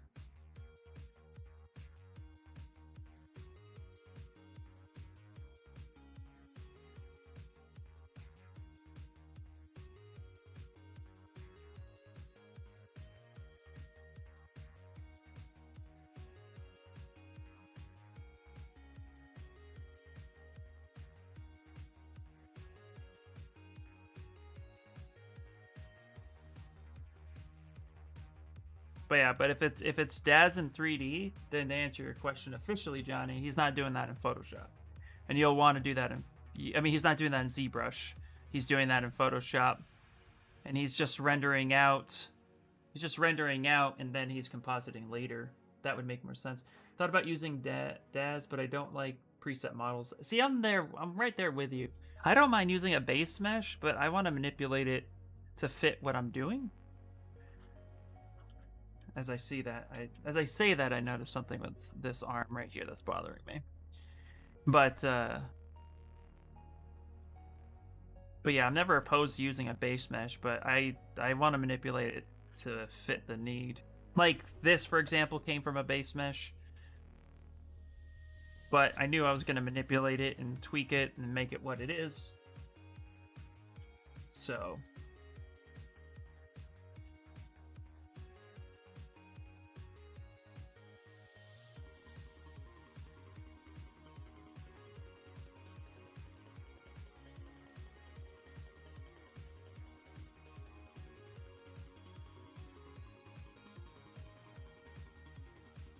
Get that bicep up a little bit more.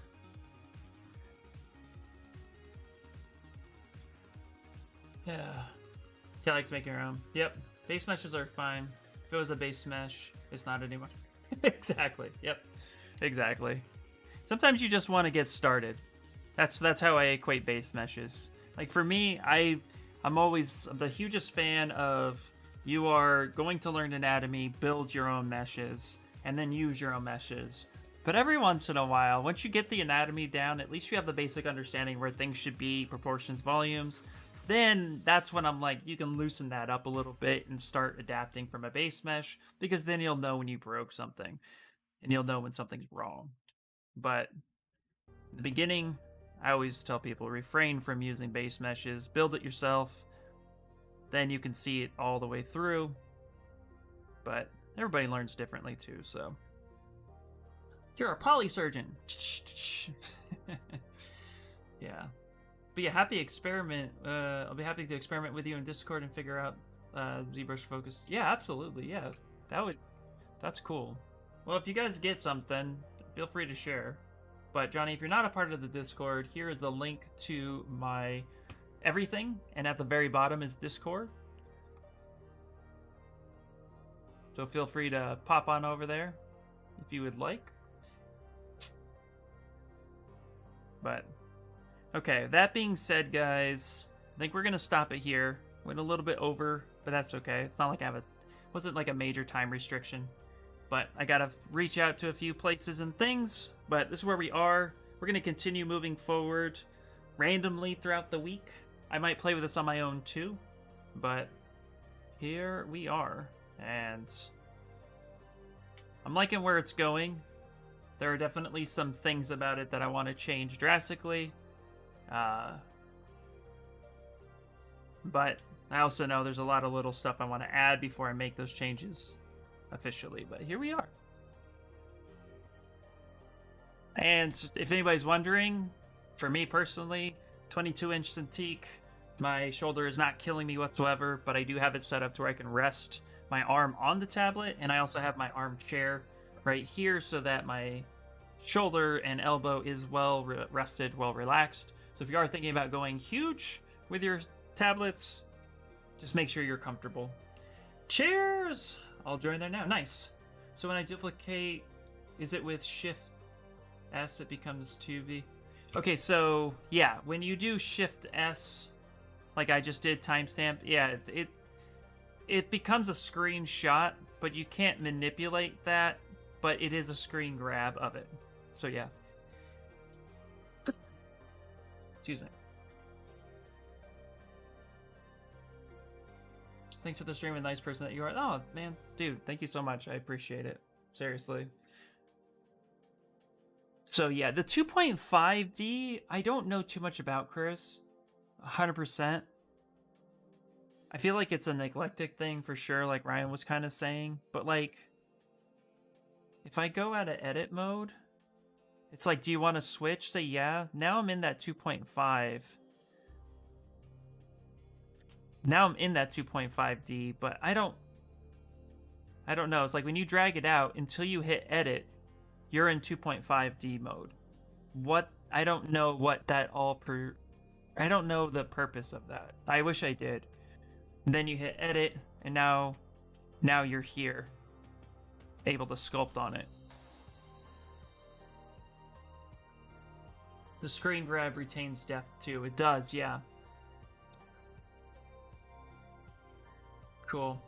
But it doesn't like live booleans. No, it does not. Alright, guys, that is it for the day. Again, thank you so much.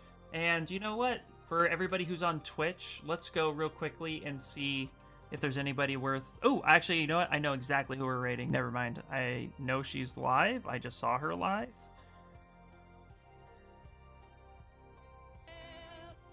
And so we're going to raid the Kana. It's been a while since I have done that, and I know she would love it. So let's go here. All right. If you guys want to see the Kana, she's an awesome person, awesome sculptor, does a lot more of the stylized look and feel. So definitely check her out as well. Yeah. All right, J. Cruz, see ya. All right, everybody. See you later. Thank you guys so much. And if you're on YouTube, see you later. Thank you for stopping by. I appreciate it. And I will talk to you guys later. Bye, bye, bye, bye.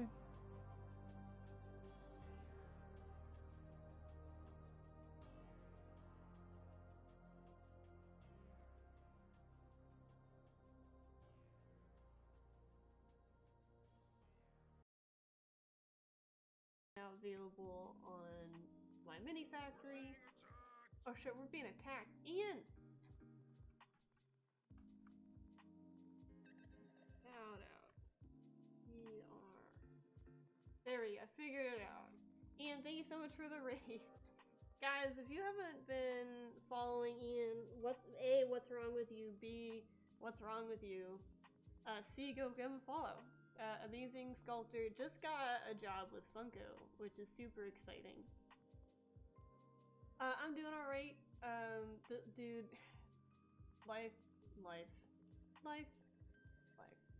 So, hey Inspire, what's going on? I was just telling everybody that I now officially have all 13 adventure cats are available for sale on BMAC. They're all there on BMAC and my mini factory. So if you go to BMAC and if you're subscribed there, you can get them for free. Or mini. Everyone buy them all. Please do. So you can get I have them in 2 sets. So it's all 7 of these cats. You can get as a set. It's cheaper to buy them in packs. Like $5 cheaper. So I printed them all out. And they're pretty good.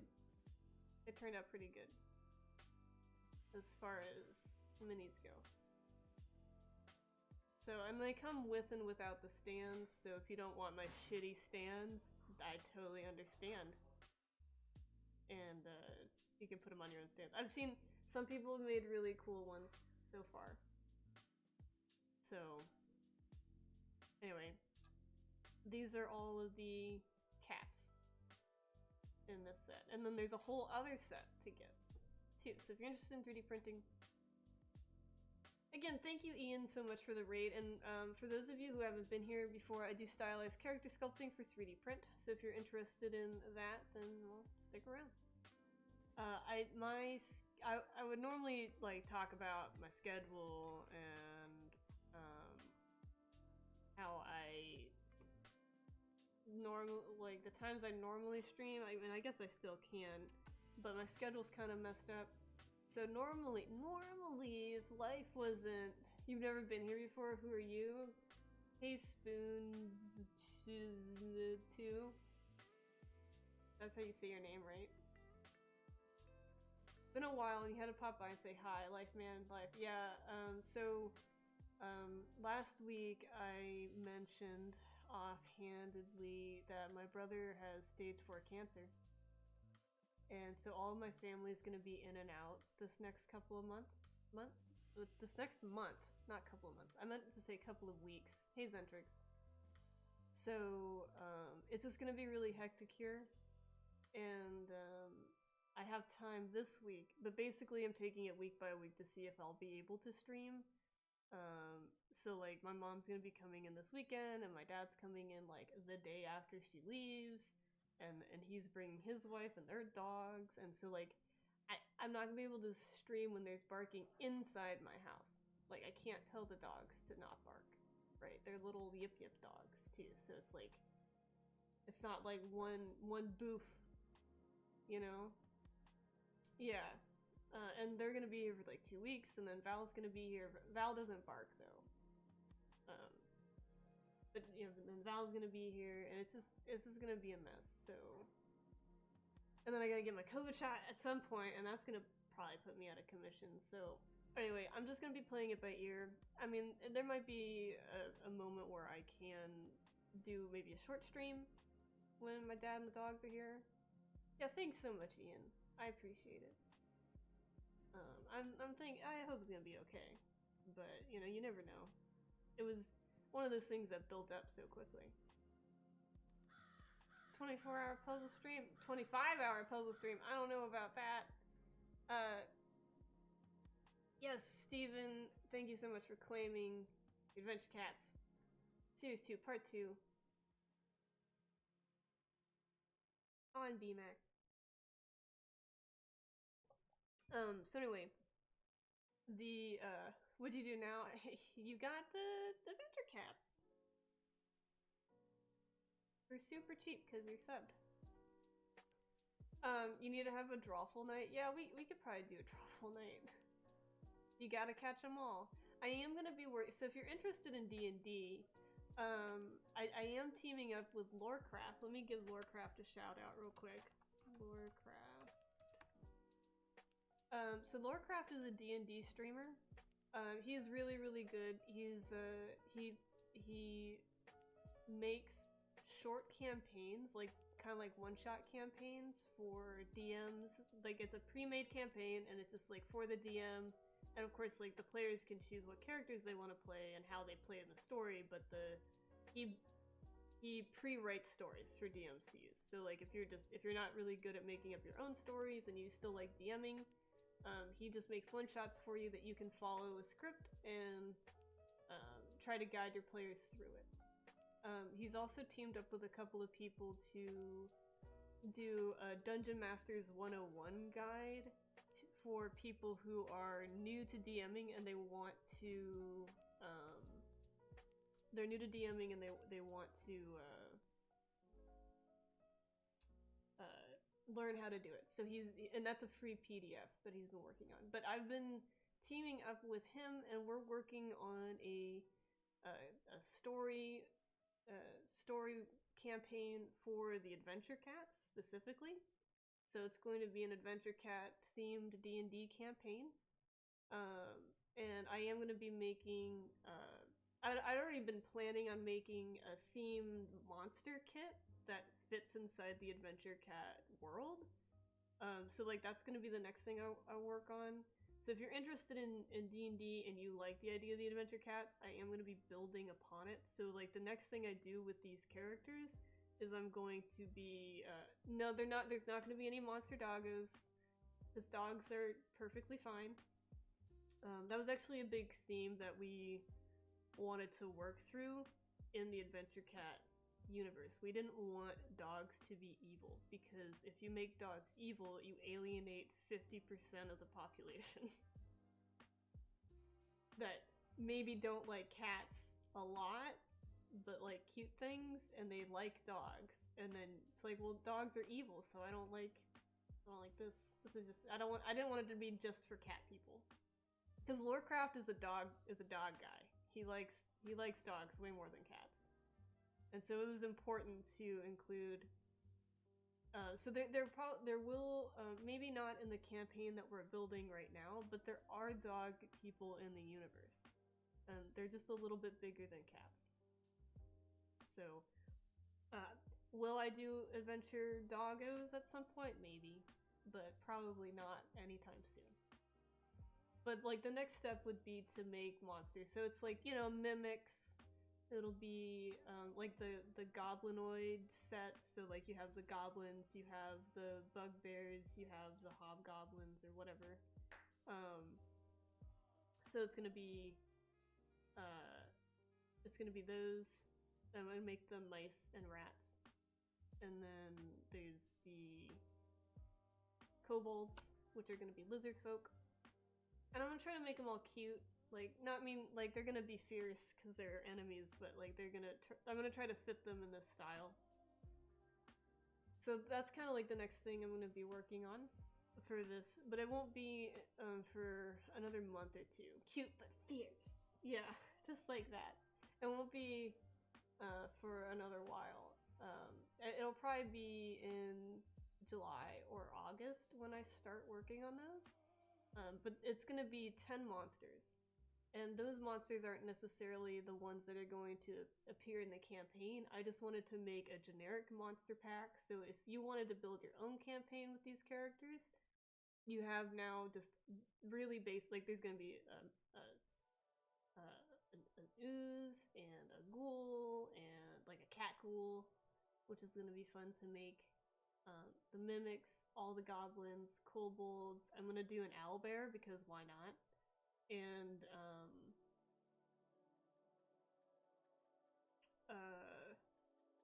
a mite, and then something else. I can't remember what the other one was. I have a list somewhere over there. But we're gonna be designing all those and finalizing that on stream. And then once lore kind of finalizes the story bits, I'm gonna be making a NPC pack. So I'm gonna be making an NPC pack and then a monster pack that's specific to the game.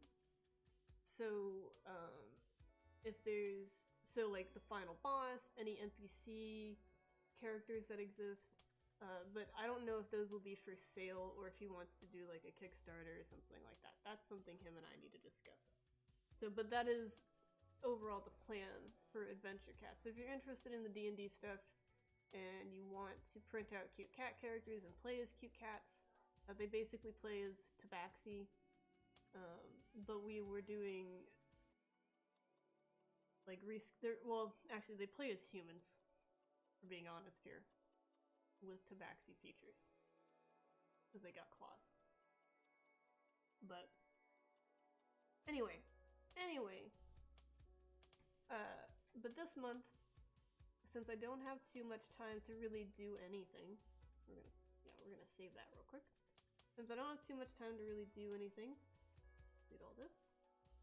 What we're gonna be working on is fixing up some old models that I made that I never finished, right?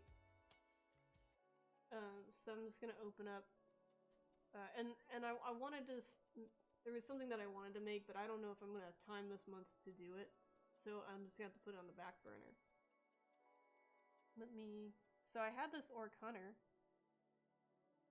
that I made a while ago. And I started making her for one reason, and then I switched what I wanted to do with her in the middle of that. So I ended up with a mess. A huge mess. And I had her posed, and I tried printing it out, and I just kept running into issues because it just wasn't set up. It wasn't constructed with 3D printing in mind. And it was one of the first things that I tried to do that for like a full figure with keys and stuff for 3D print, and it just wasn't working out. And I have learned a lot since I made this, I guess the beginning of last year. I don't even remember. I don't remember when I made this at all. Like when I finished it. I know I started it before Classic. WoW Classic came out. So there's that. But I don't remember. That's all I have to say. I don't remember. So but there's a couple of things on here like that I need to fix up. One of the things that I was doing that was wrong, I mean not necessarily wrong, is I was like hand painting the textures on it inside of Zbrush, and that, like, my textures I think look great, the ones that I got done, but like if I turn off all the shading, you know, I'm really happy with, you know, the fur and stuff that I have in here. But I don't need that. You just had a spider greet you at your desk. Oh. R.I.P. spider. Anyway, but I don't need to have any of this color on here. I just need flat colors, really. I don't need any of this detail. So I ended up with, like, this is 41 million geometry that I don't need. Yeah. So, yeah, like, this is a cool model, Ian. This was one that I made last year-ish, 2 years ago.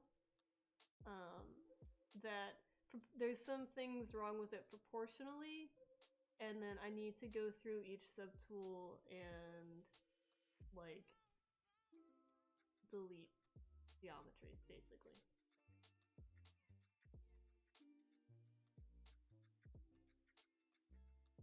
Because, like, I don't need, this is like that, I think. I don't need so much geometry.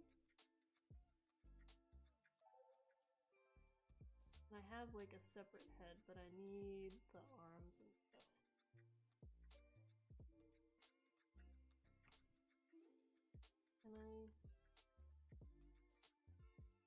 Can I just hide that? Is that what I need?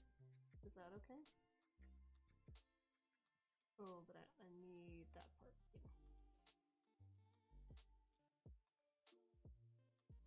no spiders, no shoe. Hey, witch cat, what's going on? How you doing today?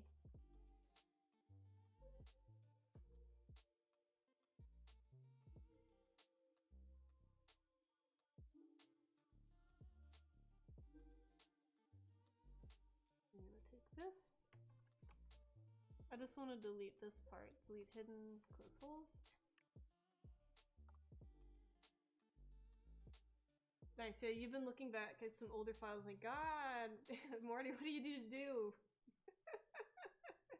Not much, working a lot. You were sick for about 2 weeks. No, I'm sorry to hear that. I'm sorry you were sick. Para! It's alive! Let me find what your name was. I don't know. It was like Flurb. Flurp. Flurp! Welcome to the world, little Flurp! Oh no. Yeah, it's another blue and yellow.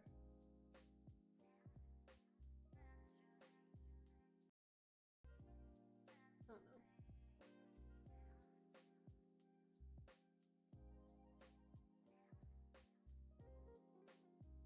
Okay. I would like this to be capital.